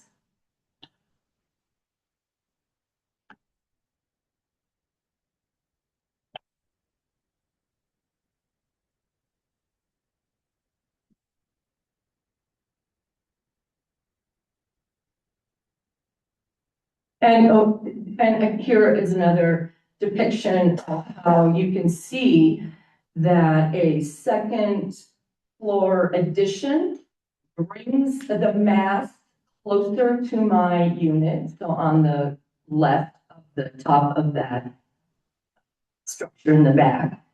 And the attorney and the developer don't talk at all about a 2-story garage bonus room that will sit in the back and how that will obstruct light, privacy, and sunlight. If you can go back again, please. Appreciate it. Is there? But there's one more. So there you go. So, and I really appreciate the attorney for providing these beautiful photos so that I could talk to you about it. So to the left, that's one of the 2 windows of my 1-story galley, right? Galley kitchen. And you can also see how downhill I am. So a structure, the garage, the second floor, again, cannon-like feel, airflow, and sun. And then maybe one more. That's the last photo. Yeah. Okay. Any questions for me personally? No. We don't do that. But you say you're. Oh, okay. Well, thank you. I really appreciate the effort, Well, time, and consideration. you're welcome. Usually limited time-wise, but we wanted to give you a chance. I appreciate that. Would somebody else like to? Anybody else? Going once in the room, anybody else? Anybody online, Andy, do we have anybody out there? No hands are raised online. Well, we're not allowed online anymore anyway. I had asked Caitlin that, she thought it was the first. She remembered the wrong date.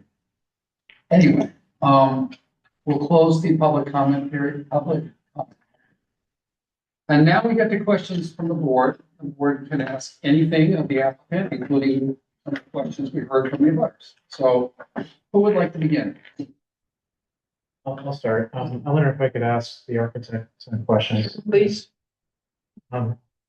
So, can we go to sheet A01? That's the one that has the blue shading to show what rear is actually being added. Yeah, that one. Yeah. And yeah, you could zoom in on the dark, where the house connects with the second story to the garage. I'm just trying to understand that. See how it's black? It's, there are two water closets. You know what I'm talking about, Andy? Walking closet. That's one of my toolbars and I normally.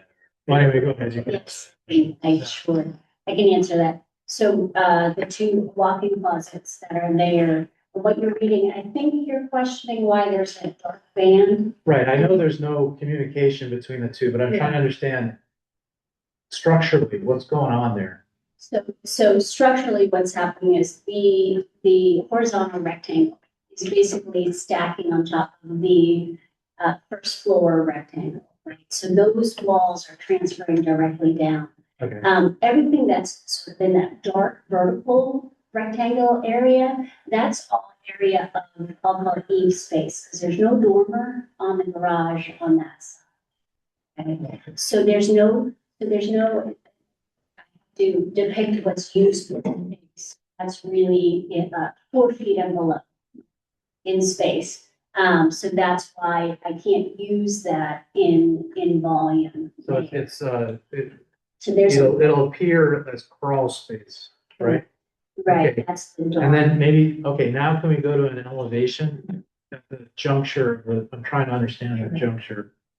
So for those two to come together, you're going to see what we'll call an overlay, an overbuild, where it then will lay on top of those roof rafters that we just talked about that are sloping within the bonus room area. That's the dark rectangle that we were talking about. Yeah, I guess I'm sorry. Yeah, go back to the rear view. I mean, what I focused on is mass. Oh. And so I'm trying to understand why, I mean, it's just a crawl space, that horizontal roof that connects the garage addition to the second floor rear addition. Mm-hmm.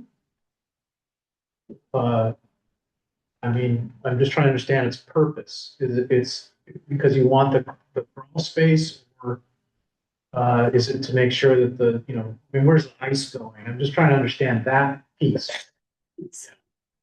So while we say in all of these conversations of any of these flat roofs we propose, it's technically not really flat. There's always going to be a pitch. And so we're going to be going and pitching this flat roof to a gutter of some sort. Yeah. What I was trying to describe in the beginning when I was talking about how the second story sits directly above the rectangle addition below. Again, the bearing line's right here. I can technically stop there, that's where the closet's at, but I don't want water, ice, and such to get buried into this trap. I see. So therefore, we do these overbuilds to help move water and weather away from damming. Okay. Bad scenario for construction, so that's why we do these. No, that's totally clear. I get that. Now, my other question is about the dimensions of the garage addition. I mean, Attorney Mead pointed out several times, of course, you have the right to do an accessory garage that's separate. But the rules on that, and we had a previous case that just came up on that. It can only be 15 feet high, it can only be 22 by 20. So is this 22 by 24? No, if I could go back to that project, that restriction of that size footprint is because they are using the exemption where you can go up to 6 feet to the property line. So accessory structures that are 22 by 24, and less than 15 feet can do that. You're proposing this structure. Yeah. Will meet the side setback, which is 10 feet. Actually, it's 10.6, I believe, on the back corner. So hypothetically, if I removed this structure and pushed it back on the site, Yeah. I meet all the setbacks. It could be bigger. We have plenty of lot coverage still available. Well, I know you have lot coverage, but I guess I didn't realize, I mean, it's still an accessory structure. I thought so No. you're saying that the rule doesn't apply anymore on limiting it to 22 by 24? If Yeah. you, Right, so if I could, Mr. yeah. Hartman. So an accessory structure is limited and detached, right? Yeah. So it's no bigger than 22 by 24 Yeah. and no bigger. This is part of, if I could build 2 principal structures on a lot, so long as they met the standard setbacks. So Eileen's point is, and my earlier point is, I could take this garage, Yeah. disconnect it, make it a lot bigger, Yeah. and just push it back a little bit away from the house As a principal structure, as a principal structure. but it couldn't be used for residential. So in residential, is it complementary to the house, it's considered residential. I can't put a shop in there. I thought you have to do a 6C if you have two. No, that's 2 living units, Living, so as long as they don't have a kitchen. correct, Okay. Correct. I got it. As long as it doesn't have a range. a range, A range. actually, right, I can have sink, Right, no. In a we don't do that. bathroom? Yeah, we know. I can shower, right, Bar, all of that stuff, right, do all of that. No range. So that was my point. Yeah, right, okay, right. now I understand.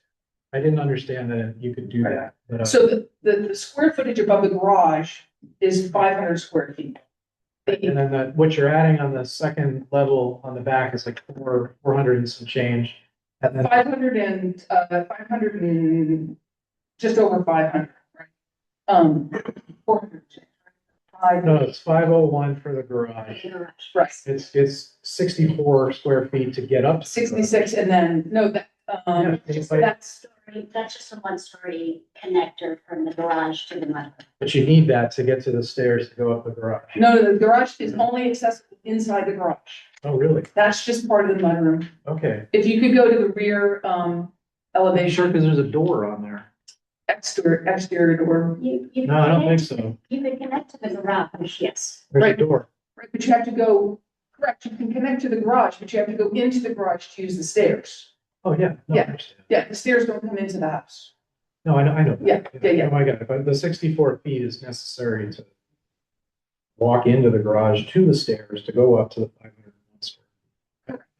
Yeah, you can see it's kind of a 1-story, Okay, like glass piece in the back. all right. And then, and this one, I think I know the answer. The covered porch doesn't count in any way because there's no wall. So- Not for living space, but Yeah. for setback. It does count. And, what else? No, now I understand the drawings. Thank you. Yep.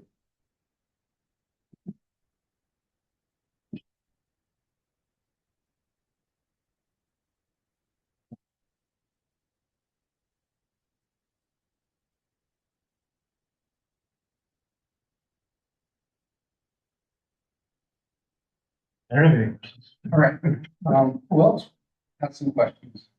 Can I ask a question also? Sure. Andy, can we go to A1?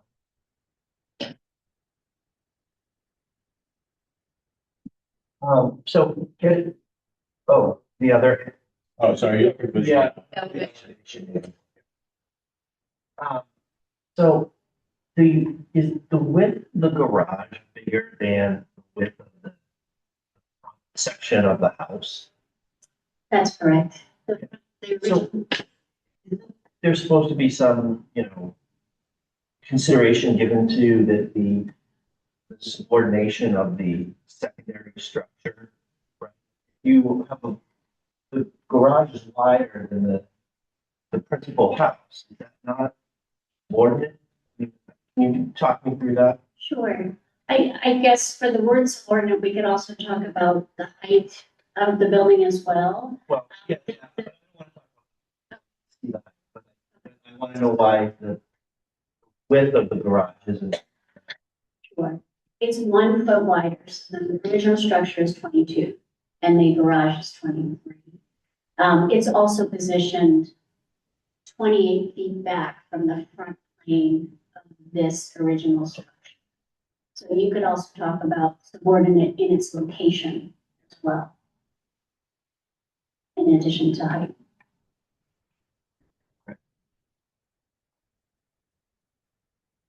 That's helpful. Anything from Mr. Bennett or Mr.? Okay. So the developer went to the neighbor's house to see what was going on. It's obvious her house is a lot lower. There's a floor plan that I'm looking at here. Which one it is, but it's a zoning plan. It shows the yard and trees and such. It actually shows the nook from the neighbors. Which is actually on the plan Yes. Right. right there. So I'm just curious with, I mean, I'm not sure which way the sun is setting, rising and setting here, but certainly it looks like the height has sort of surrounded the sunlight for. So, I would disagree with that. So the nook is against the two-story house today. Right? The nook faces the two-story house today. And you will see the arrow at the top of the plan that shows where north is. And you saw the photographs of the neighbor, which showed where the sunlight is. Right, in the day. So the sun comes up to the east, down where you got the title of the plan, right? Then it rises up over the house and to the back. And there is two giant trees in the location of where the addition is proposed to be built. Taller than the existing peak of the existing structure.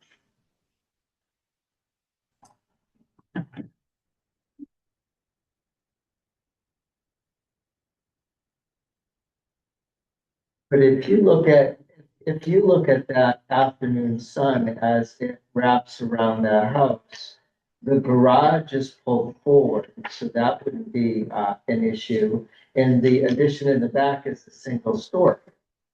So you would certainly most definitely see the afternoon sun. So I would suggest to you that there is, first of all, a whole tree line across that property along the southern side of the other property line. So, right, so that's all tree and house next door, right? So if you could go to the montage of photographs, Andy, that the neighbor took, all the way at the bottom. Keep going, all the way. You can see it's like there you go, right there. So you can see the sun, right, in the afternoon, where it is, at the patio, coming across, hitting that house that's onto your left. In a number of locations. The two-story garage is in back of the structure, 2 stories, so that. I'm sorry. Yeah. Yeah, but that was misinformation. So the garage is gonna be in the back of the lot. It's behind the existing house. I don't know how to state what you Go to just the said. site plan, Andy, please. Yeah.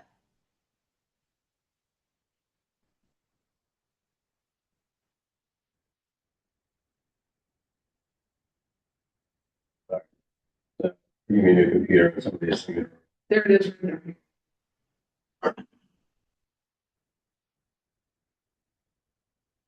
Like the first day of driving the car. Okay. So you can see where the garage is. It doesn't stick all the way into the backyard.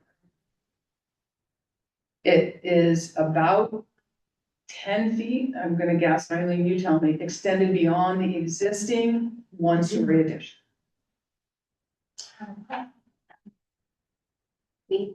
Well, 12 feet. Now, was there a reason why the garage wasn't full? Because we didn't want to take it away from the front of the house. That's. Right.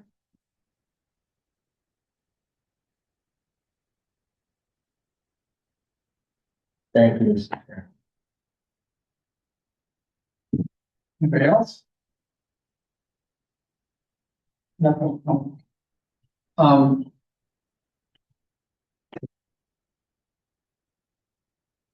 Yeah, I'd like to address one question that came up from our butter, not to you, I'll just take it, which is, what is substantial, what is detrimental? And that's kind of why we're here. The new report zoning often doesn't fit what's on the ground. So when people want to do something of a certain size, we have to come and decide where there's space. And it's very subjective. And it's, many of us have been doing this for quite a few years. And I just didn't want to let that just sit there. That's how it works. So we're trying to figure this stuff out. This is the first time I've actually thought about something. Truth in a long time. It often doesn't come up. But since everybody brought it up, let's have one. On something. We got this handout here. I haven't seen that. Well, it seems to indicate that at 122, the sun is kind of over the picture on the top right. I guess at any time of the year, you can pick a picture that will show the sun in different places. The sun obviously moves around. But at 122, the sun looks like it's over the one-story addition. And if you put it, I realize the tree is blocking from it. You keep pointing out, but if you were to put a second story there, at 122 on November 15th, it would appear to block the sun from wherever this picture was taken. I guess I'm just, isn't it true that the sun moves and will block from different perspectives? And yes, if you point out there's several places in the back, you'll still see the sun from. But there may be a place, sun is right above the current addition where you don't see it from. 122 on November 15th. Sure, and there are plenty of times that you will see the sun during the day as well. I just wanted to establish. Right.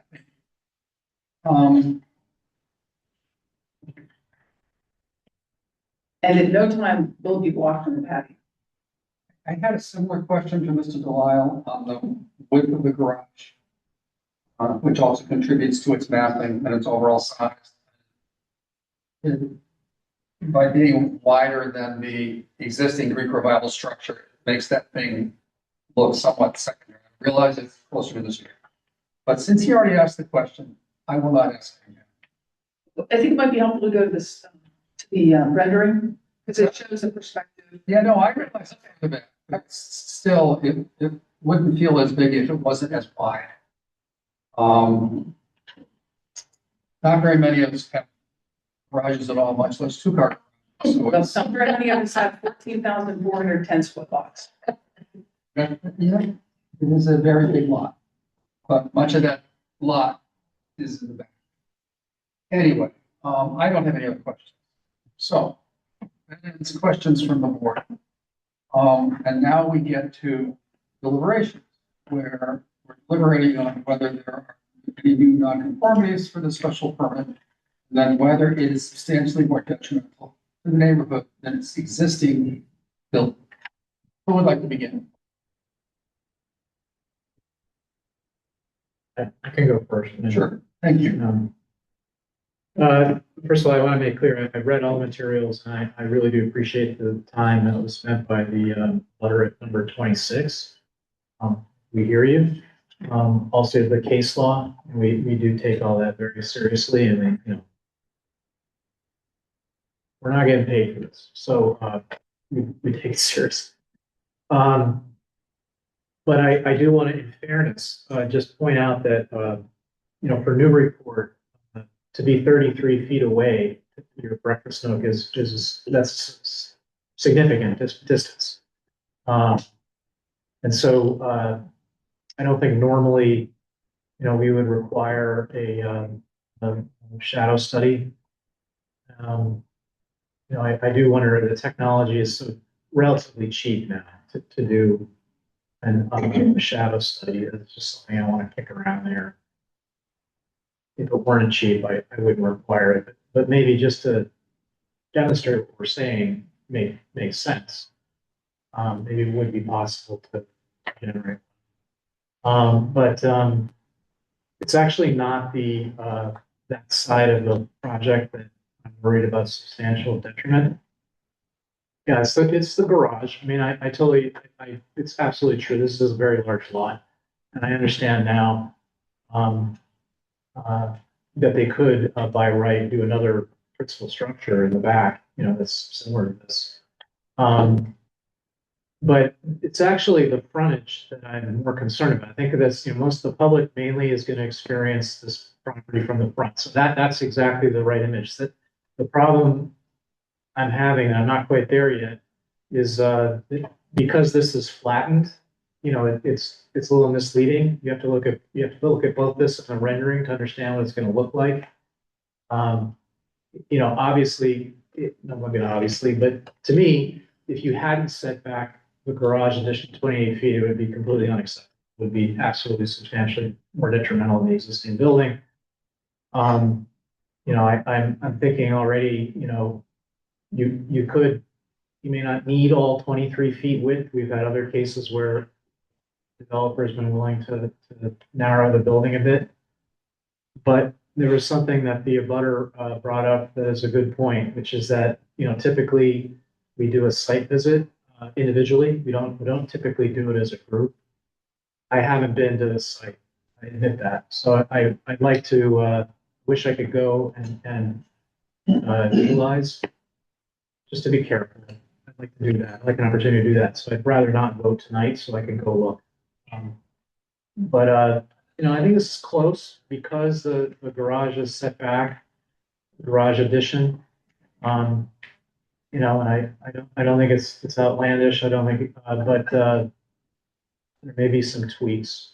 I actually don't think the second story addition on the 1997 one-story addition is particularly troublesome, but again, it's hard for me to imagine it in two dimensions here. It's hard for me to imagine what it's actually going to look like from the street, the rear addition. I'm not talking about the garage anymore. Yeah. Yeah, I mean, all I have is this rendering. I'd like to go in person and walk on the sidewalk, take a look. Those are my thoughts.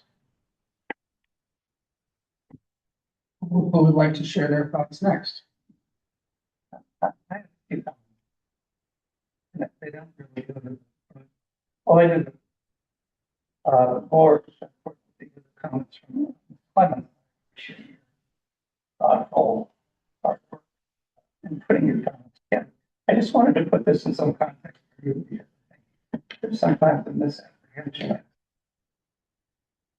What we look at and how. I'm going to start by dealing here with law school class.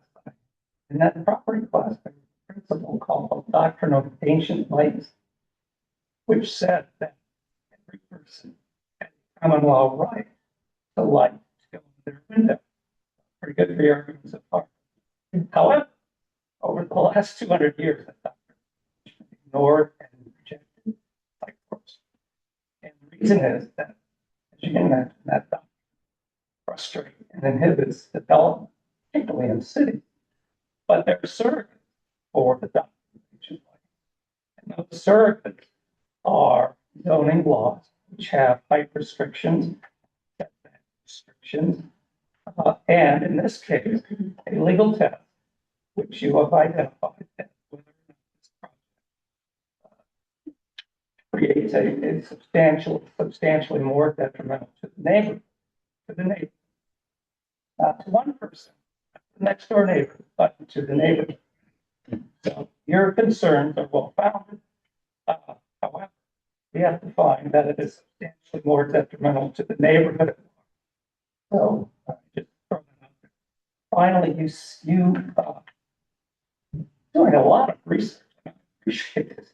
You listed a number of cases, little swibs, and I read them, some interest. If I were still in my law firm, I would have a young associate to summarize all of the decisions and tell me really what the facts were, because they may not be relevant at all because of the facts, different statutes, etc. So I take them for what they say, but in the bottom line, we have to determine whether this application based on these facts is substantial. Now, your concerns primarily seem to be like, I hazard to say that there has never been a project before us which goes from 1 story to 2 story, which doesn't in some way, shape, or form affect life, light to a neighbor or air circulation. So the mere fact that this project may reduce your sunlight does not carry the day for me, because that's part and parcel of the plan to develop property consistent with the restraints and restrictions that the zoning ordinance places. We may differ on whether this constitutes impact to the neighborhood. Others will like not. However, that's really the test. So I wanted to be clear about that. One of the other comments was that this was a substantial increase, and that carried the day. Well, that's not really a measure here. This house could be increased by 500%, and so long as it doesn't create a substantial detriment to the neighborhood, it would be okay. So the mere fact that it went from 2,000 feet to 2,500 feet, and with 500 feet as a long, yeah, necessarily even. So what I would be looking at, many of my colleagues here, we may be continuing this, we'll be looking at that very issue. Does it affect the neighborhood in a substantially meaningful way? Such that it works than what is it than what is there now. And that is a safety valve that has been created for landowners to appropriately, responsibly develop a property. You have all the rights in the world to object. Owners' rights and how they are by us under the strictures of the.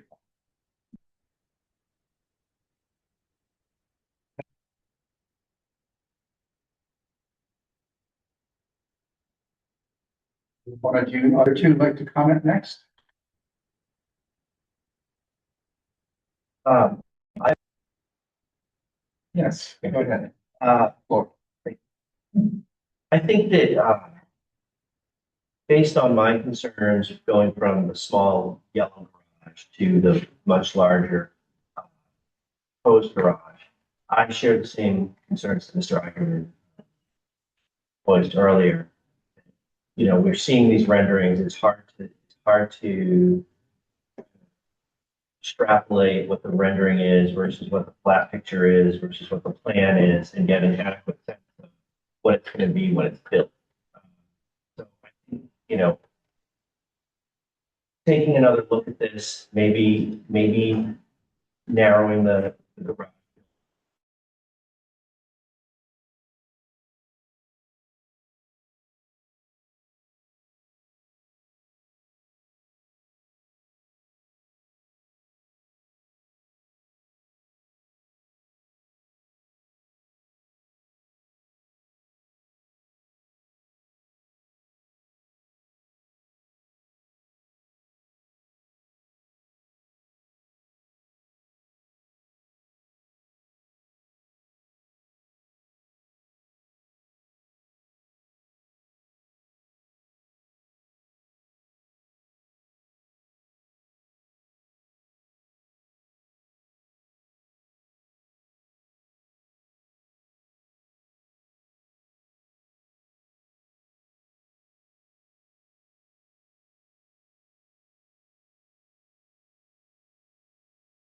home and see that her kitchen nook is sort of in a lower elevation, and we have a two-story addition going on. And to me, I have to see what impact that really has on her home.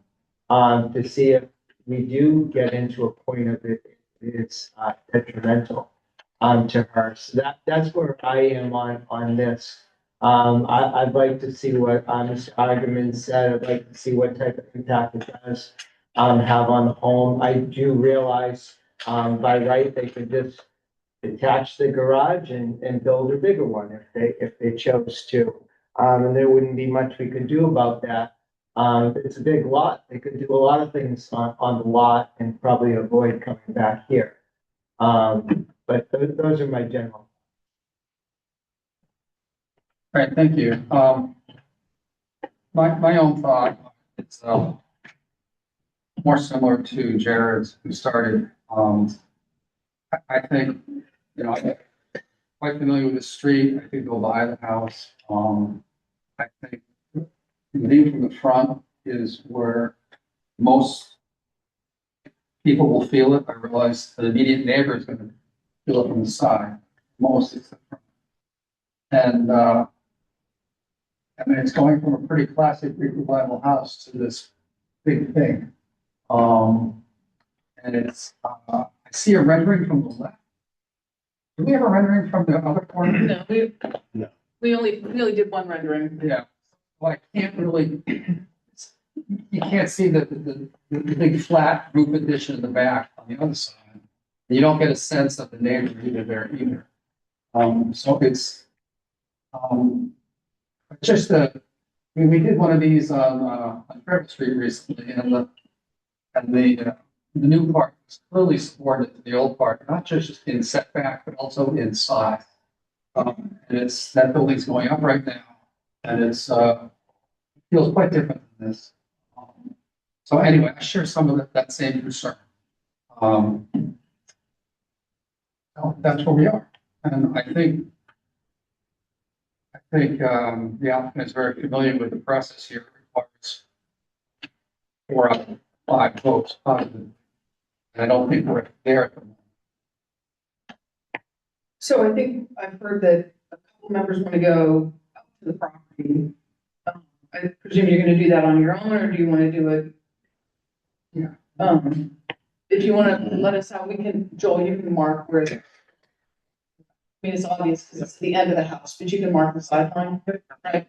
So we'll mark the sideline. It's obvious, it starts at the end of the house, right now. So you can see where it starts and go from there. So we'd ask for a continuance to your December 9th meeting. Okay, we have a very big project on December 9th. I do. We'd You're like to. you're also managing that one. Right, so I'd like to do that because we were already delayed by an extra meeting because of that before, so we should have been on 3 weeks ago. So if you don't mind, we could do the December 9th. We'd appreciate it. And Andy, do you have any input on that? You can actually defer to the board. It's your I don't have an issue from my perspective in the same thing. Okay. All right.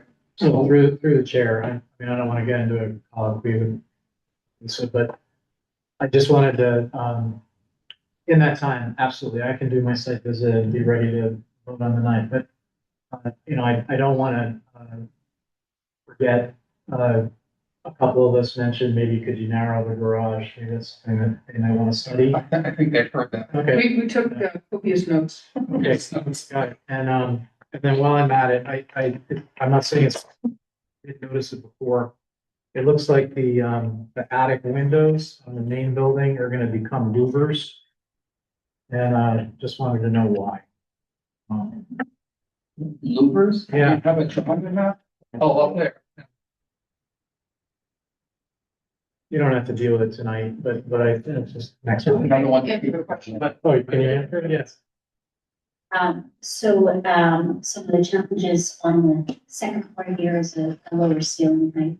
So, while I'm remaining some of the volume over the garages for more storage, because what we're intending to do is open that up, to gain some ceiling. In the process of raising the ceiling there, it collides with the window, and thus the change, the modification to that. So when we have on the floor plans here is really 2 floors. And so this second floor, instead of having an attic, it's gonna go up to the eaves. It will only go up, if we put back to the gate, the front elevation, Andy, the easiest way is we just, the attic, the triangle. So we just went up to a third of that height, if you will, and thus it would cross over I see, so you'd have a joist going across the window, the bottom section of the existing. and that's true on the back. In the back. Yeah. Okay. But the back was different as proposed, because we had another gate. So you never saw that. It was an overlay. Okay, interesting. Okay. All right. Thank you. All right, so, we have a proposal to continue this until December 9th. Is there a motion? Well, I'll make the motion. I Is there a second? It's removed. Who seconded? Larry did. All right, we shall vote. Mr. Delisle? Yes. Mr. Bennett? Yeah. Mr. Junta? Yeah. Yes. I vote yes, that's fine. That is unanimous. Thank you very much. Thank you. That gets us to our final hearing of the evening.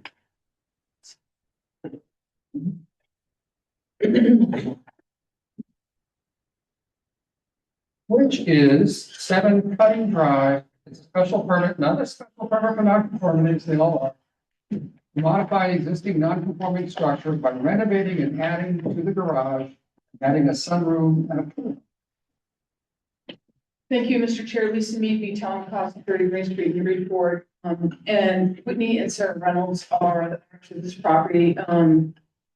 Sure, that's who the item is. Well, that just disappeared. So, they are not able to be here this morning, this morning, yeah. And Martha McKinnis is the architect on the project. She wasn't able to be here, so you're stuck with me. So this is 17 Cutting Drive. Whitney and Sarah purchased this property. It's in pretty tough shape. And they knew it was going to need to be renovated in order for them and their 6-year-old son to live in it. And they're moving to Newburyport. They're proposing to renovate the structure to construct an addition, which will include an attached garage and also a sunroom on the left-hand side. They're also going to add a pool and a pool house in the rear. The property is a conforming lot in the R2 zoning district for single-family use. It includes 20,140 square feet of area, and 10,000 square feet is required. I think this is a record for me in an evening because I have 2 lots that well exceed the requirements. The frontage does not, however, meet the 90-foot requirement. It's at 87.4, so it's slightly smaller. Nor does the property meet the 25-foot front setback. It's at 23.4, so they're both pretty close. The structure will comply with the minimum side yard setbacks of 10 feet. On one side, on the left, it's 28.8, and on the right, it's 10.4. And so we will meet the side yard setbacks, and we will meet the rear yard setback, which is 56 feet and exceeds the 25-foot requirement. Additionally, the pool house is an accessory structure and is 9 feet 4 inches from the 9.4 feet from the rear yard and 10.3 feet from the side yard. So it's in conformance with the 6-foot setbacks, and it is 16 by 14, so it's smaller, and it's 13 feet 9 inches tall. So if you go into the next slide. So here's the house. They haven't done anything to it yet. They cleaned up the yard. And that's about it. The brick on the front of the house, Joel's actually the contractor on it. The brick on the front of the house is going to come off. It's in really bad shape. And they believe that there's a bunch of water. As you can see the condition of it in the back of it, causing all kinds of problems in the back. So that's going to come off. Next slide, please. So here's just another view. Here's the right side. So this side is going to be reconstructed to include a single car garage on this side. Next slide, please. It's a pretty unique lot. You can see it's kind of a pie shape there off of Cutting Drive. And so it's a good size. It's kind of that radius. Next slide. So here's the proposed front elevation. And you can see that we've got the single car garage on the right, and then that sunroom is being added to the left. Next slide, please. And again, you can see those additions on the rear of the house as well. And next slide, please. And then this is the right side elevation, and I'm going to apologize here. Both of these elevations were mistitled in the package. And also, we have resubmitted the site plan because it had the right and left side setbacks reversed. And so Andy has a new site plan that was submitted this afternoon. Next slide, please. Here's the left elevation. You can see the sunroom, the new sunroom on the right-hand side, excuse me, on the left-hand side, on the bottom elevation. Next slide, please. So as your test, there is no new nonconformities that are proposed here. So we can get over that hurdle. Next is whether the proposed changes will not be substantially more detrimental to the neighborhood than the pre-existing non-conforming structure. If you go to the next slide, Andy. And we believe the board can find that the proposed additions will not be substantially more detrimental to the neighborhood. So before we move on, let me just say the proposal is adding 656 square feet of living space, in case you wanted to know what that was. And the current existing is 1,219. So we're going to end up with about 1,700 square feet of living space in the end. The house and the addition all fall within the dimensional and setback requirements, both of the principal structure and the accessory structure. And so if we could go to the next slide. So here's the neighborhood.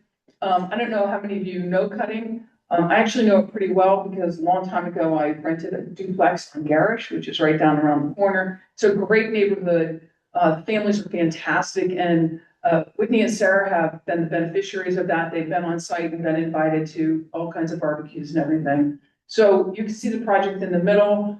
You can see that houses are all about, there are different capes and ranches up there. Some of them got a couple of additions on. We're going to show you some photos. So we go to the next slide, please. So here's a ranch at 21 Cutting. But you can see to the right of that, you can see there's a cape sitting over there with a couple of dormers on it. Next slide, please. So here's a cape with a little addition on the side. Next slide. And another cape with a garage addition and a connector. I don't know if that's 11. Let's call it a connector. Probably a family room. And another ranch with a little addition on the side. Next slide, please. So here's one that's gotten a little bit bigger. You can see that there's been an expansion of the cape, which I think was originally a cape. Maybe it was a split with some additions off to the side. Next slide, please. And again, another cape. Next slide. There's a ranch that's been expanded. Next slide, please. And then 6 Cutting, another expanded ranch. Next slide, please. And then another ranch lifted a little bit. Next slide, please.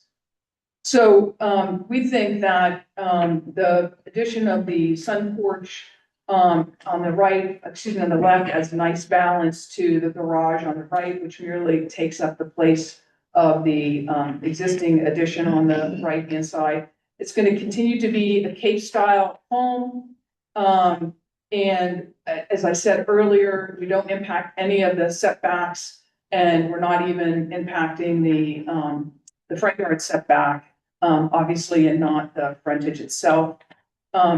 We believe that you can find that it will not be substantially more detrimental to the neighborhood than the existing structures. I also included in the filing 3 letters of support from 15, 19, and 21 Cutting Drive. Thank you, Mr. Chair. Thank you.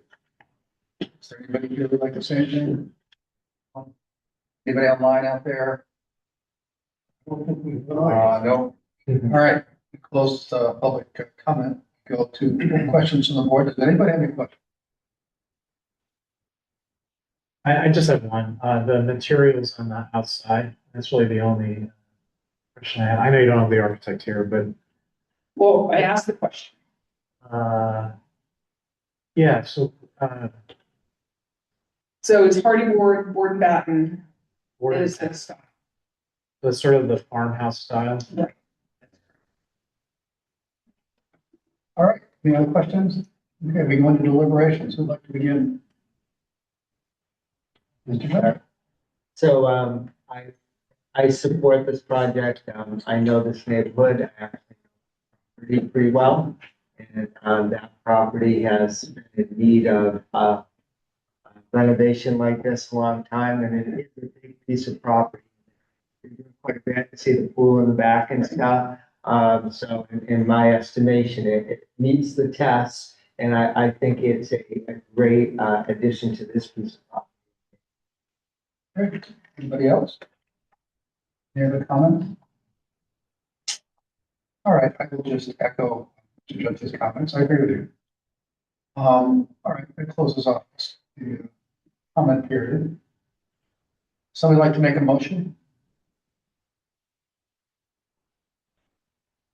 I'll make a motion. I could read something. I would. Make a motion to approve this special permit. Is there a second? It's moved and seconded. Full vote. Yeah. Mr. Agarwal? Yes. 5 in the affirmative and passed. Thank you very much. Thank you. Before we start the list, I'll have to take minutes out. So, everybody okay with minutes? And yeah, I already gave my comments and they were accounted for.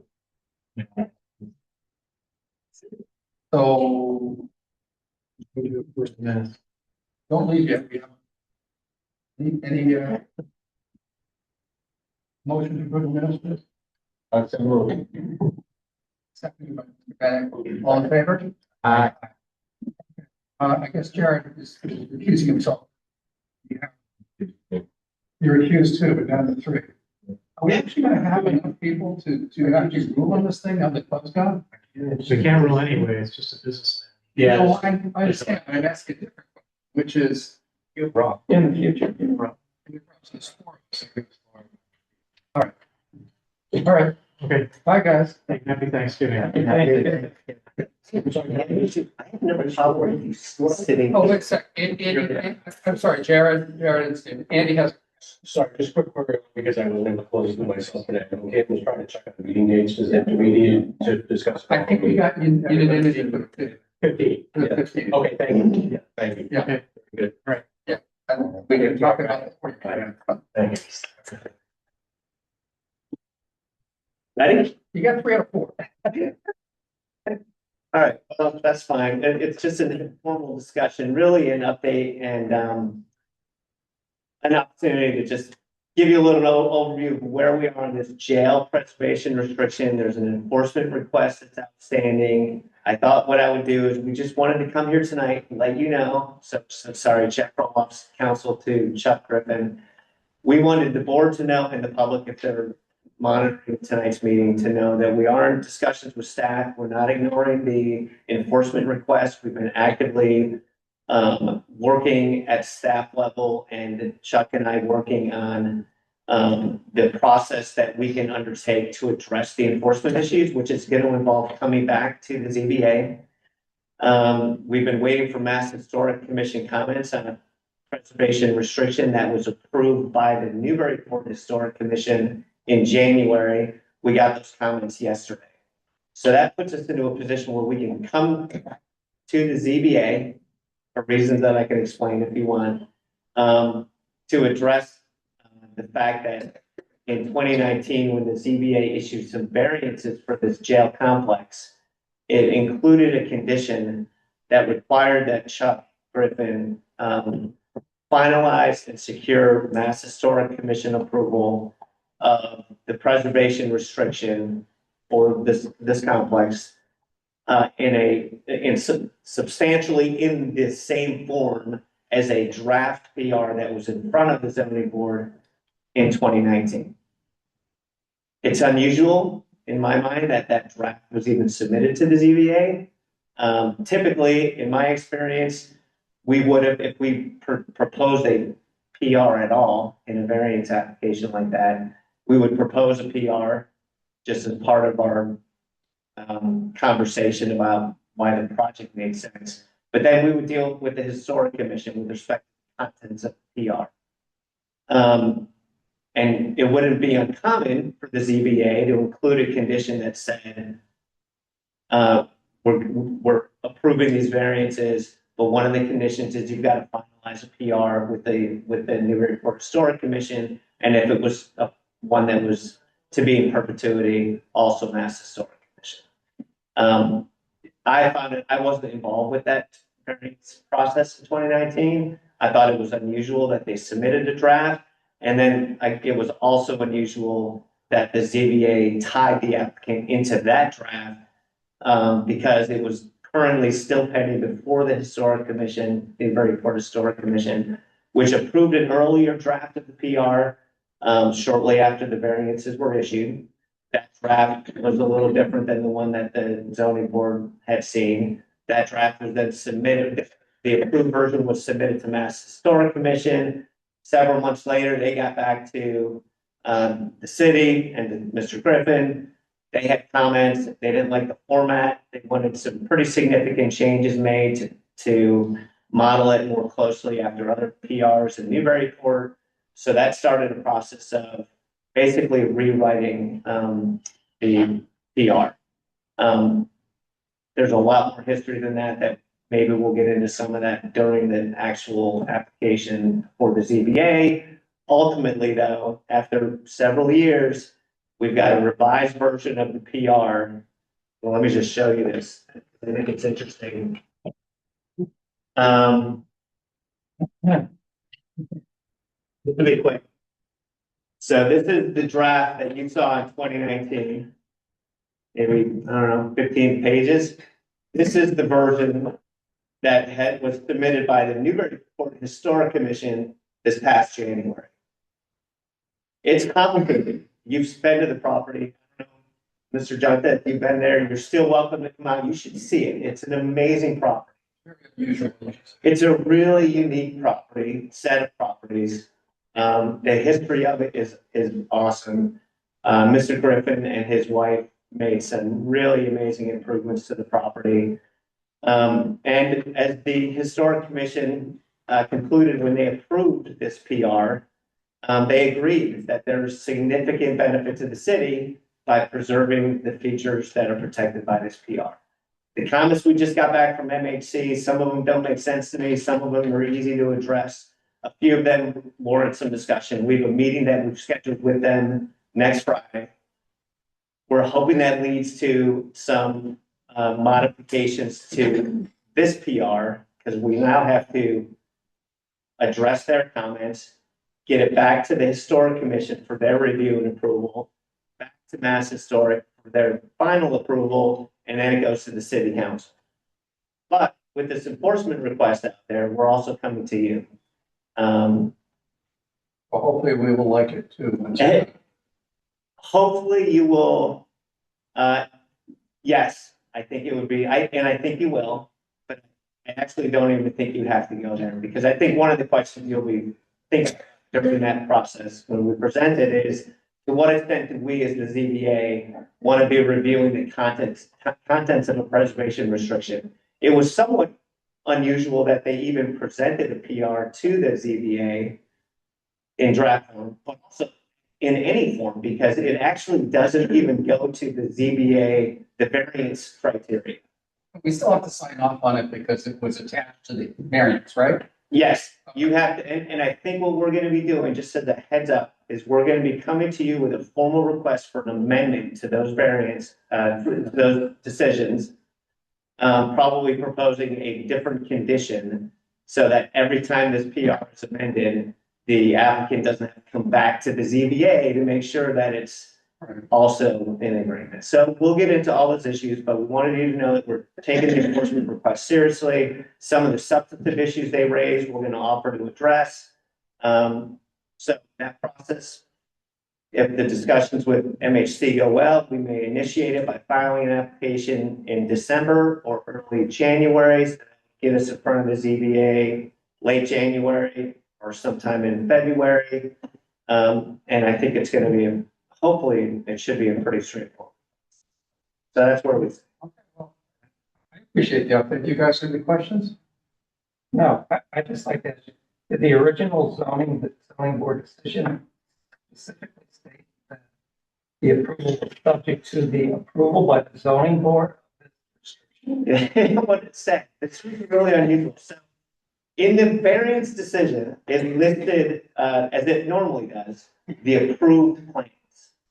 And one of the approved plans it listed was the draft PR that was still pending before the historic commission. And that part would have been fine, I think, if it had just been, but it also included a condition, which actually in my review of the meeting minutes could be reconciled with the minutes. You never know if they're totally accurate. And the motion to approve the variances was subject to a PR being approved by the city council. Okay.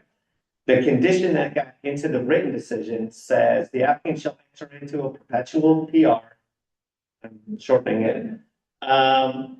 Substantially in the same form as the draft restriction incorporated by reference herein. Okay, so we need to deal with that. And so, and yeah. My question, why can't we go forward? If I could. Yeah. I would just, planning directors, are commenting, I would agree with everything that Jeff's kind of presented, in the sense that it's a little bit of an anomaly, a little unusual. This is, I think, a decision that was written at the time, more by the chair of the board with staff assistants, right? So, we've tried better in going forward to craft conditions that make sense and address issues and mechanicals and things like that come up. There's some idiosyncrasies about the way this one, has been handled, so to speak, and we all need to reconcile that, right? But at the end of the day, it's a little bit of an anomaly, I think, that have treated it that way, essentially. The Historic Commission has expertise, the Mass Historical has expertise, and if it is dealt with that way, you might reference to a document, but That's not my question. If it's substantially in the, it says you have to submit something substantially in the form of blah, blah, blah, blah, blah. We can prove whatever you want, and we don't have to review it, approve it. It's the approval of somebody else. Yeah, but tell me, so Substantially the form. yeah, so one of the, You'll bring it to us, we'll say that's substantially the form. I'm not sure we're even gonna argue that though. Because it is so different in so many ways. Yeah, so that's gonna be one of the questions though, because I think the residents who requested the enforcement, they want another bite at the apple. And I'll just tell you right now, they want things restricted that Mr. Griffin didn't want to restrict. And they didn't get the historic commission to accept, the historic commission didn't accept all of their suggestions and undertake, or insist on the kinds of restrictions they want. So this is another chance for them to ask somebody else to try to impose those restrictions. We are not, just so you know, we are not looking to argue that this PR is substantially similar to this. I do think there's an argument that they are. What the ZBA actually intended is the value of the two is equivalent. But there are a lot of additional restrictions in there that weren't in the original draft. And there are some additional allowances that are in there. So I don't even want to get in a debate with the ZBA as to whether they're similar enough. What we want to say to the ZBA is, we've got a PR that's got significant value to the city. The Historic Commission already approved it. We're going to make some further revisions based on the Mass Historic's comment. And the question for the ZBA is going to be, is it still sufficient to substantiate the issuance of the variance decisions in 2019? And if you think it is, whether it's the same or different, then we're going to ask you to amend that variance and tinker with that language so we don't have this issue again a year now. I just want to make one other comment on it. You came to us because you want to do something else. You want to do Airbnb. Yeah, different application. Understand, you'll get back to that at some point. Yeah.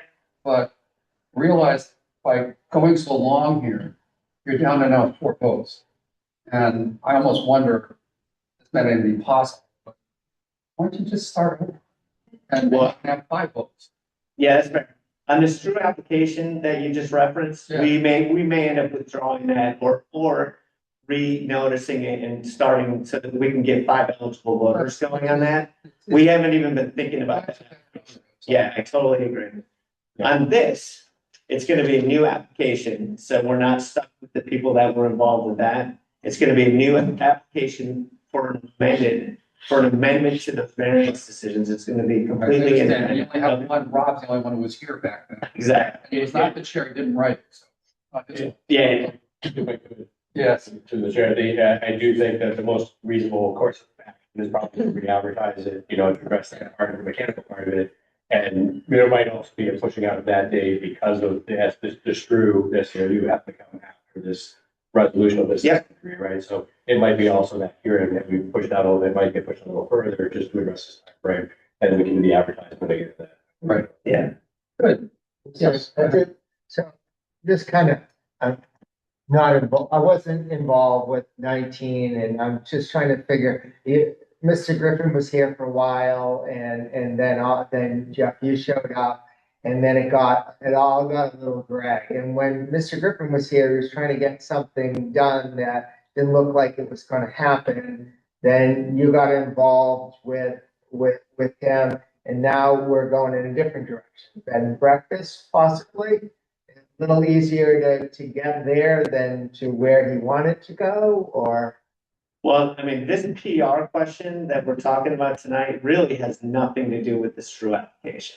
Well, this is what I'm getting at, is at the end of the day, you're gonna come to us for some type of variance to do some type of a business.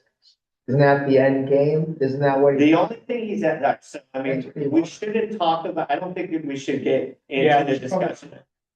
I'm just trying to figure out, so don't answer that. I'm just trying to figure out how the papers in front of you hold you up from doing what he wanted to do. If I may, it was suggested that this board not grant any further relief until the outstanding issue is resolved, and that's why. By who?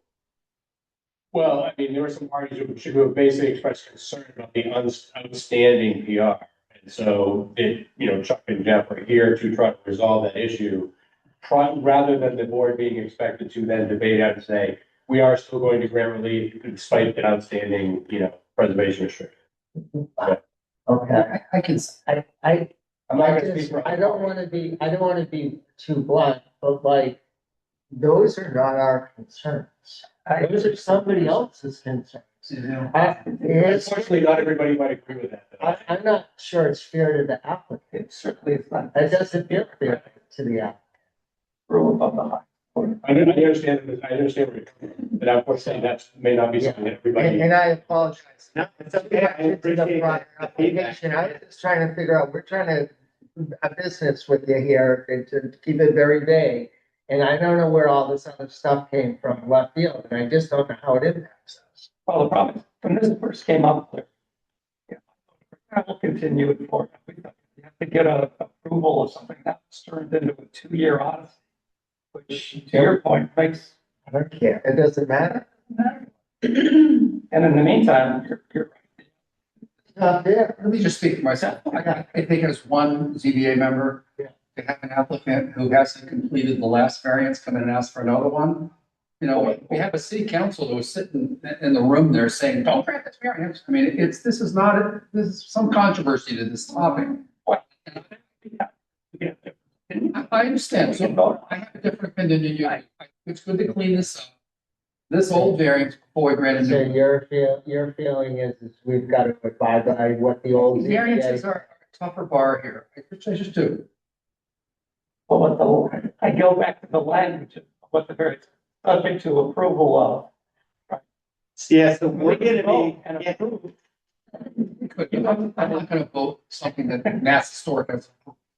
We're not approving that. Yeah, so I think just to be clear, I think the application we're gonna be submitting is an amendment to that condition. We're gonna be asking you to amend the 2019 variance to change the language of that condition so that the ZBA isn't in the role of reviewing the contents of the PR. That's it.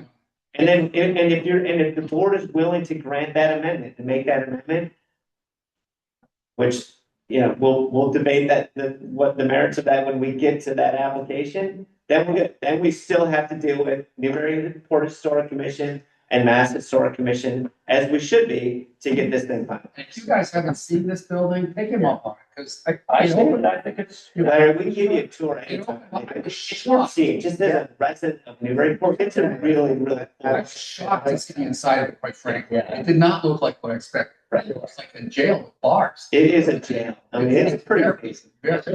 Let me ask one more just devil's advocate question. Yeah.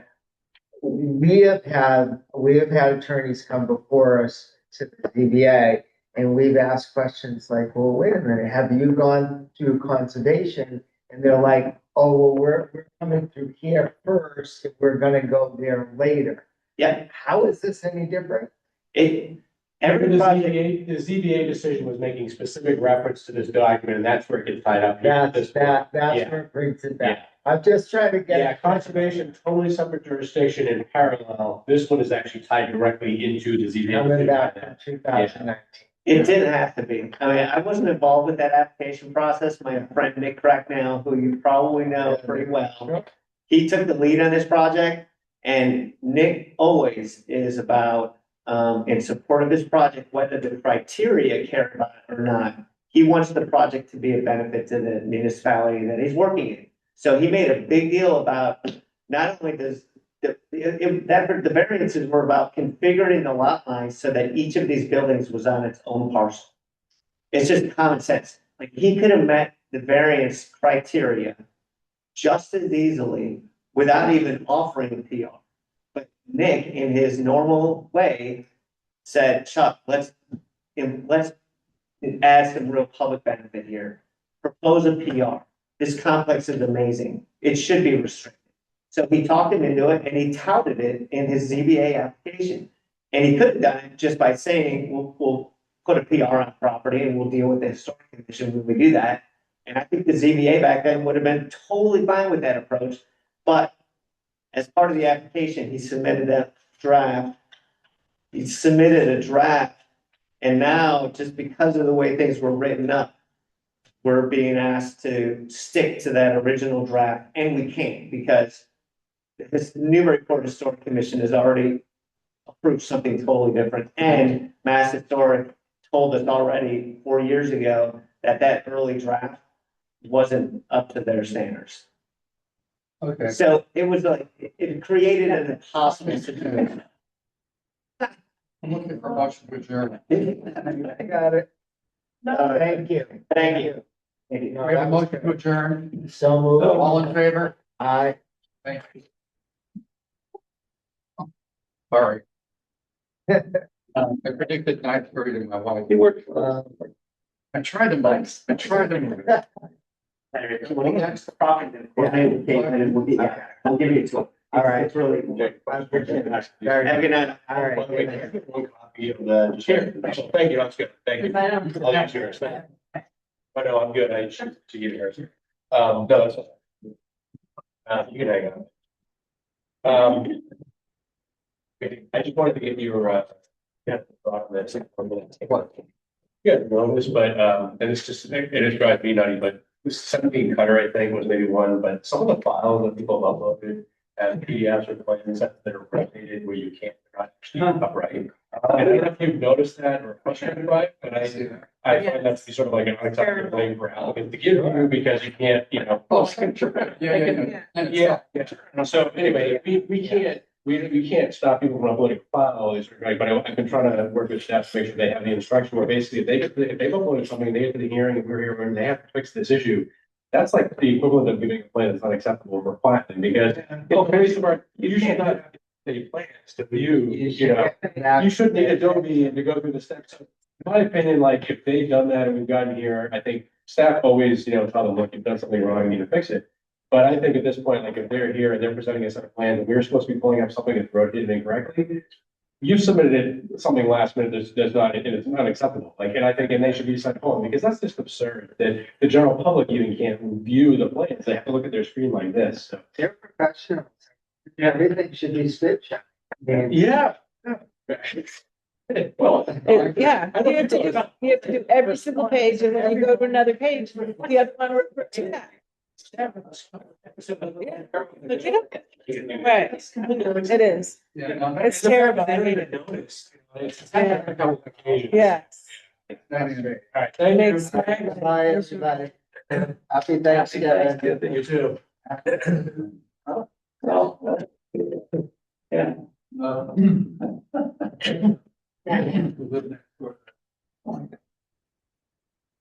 We live next door.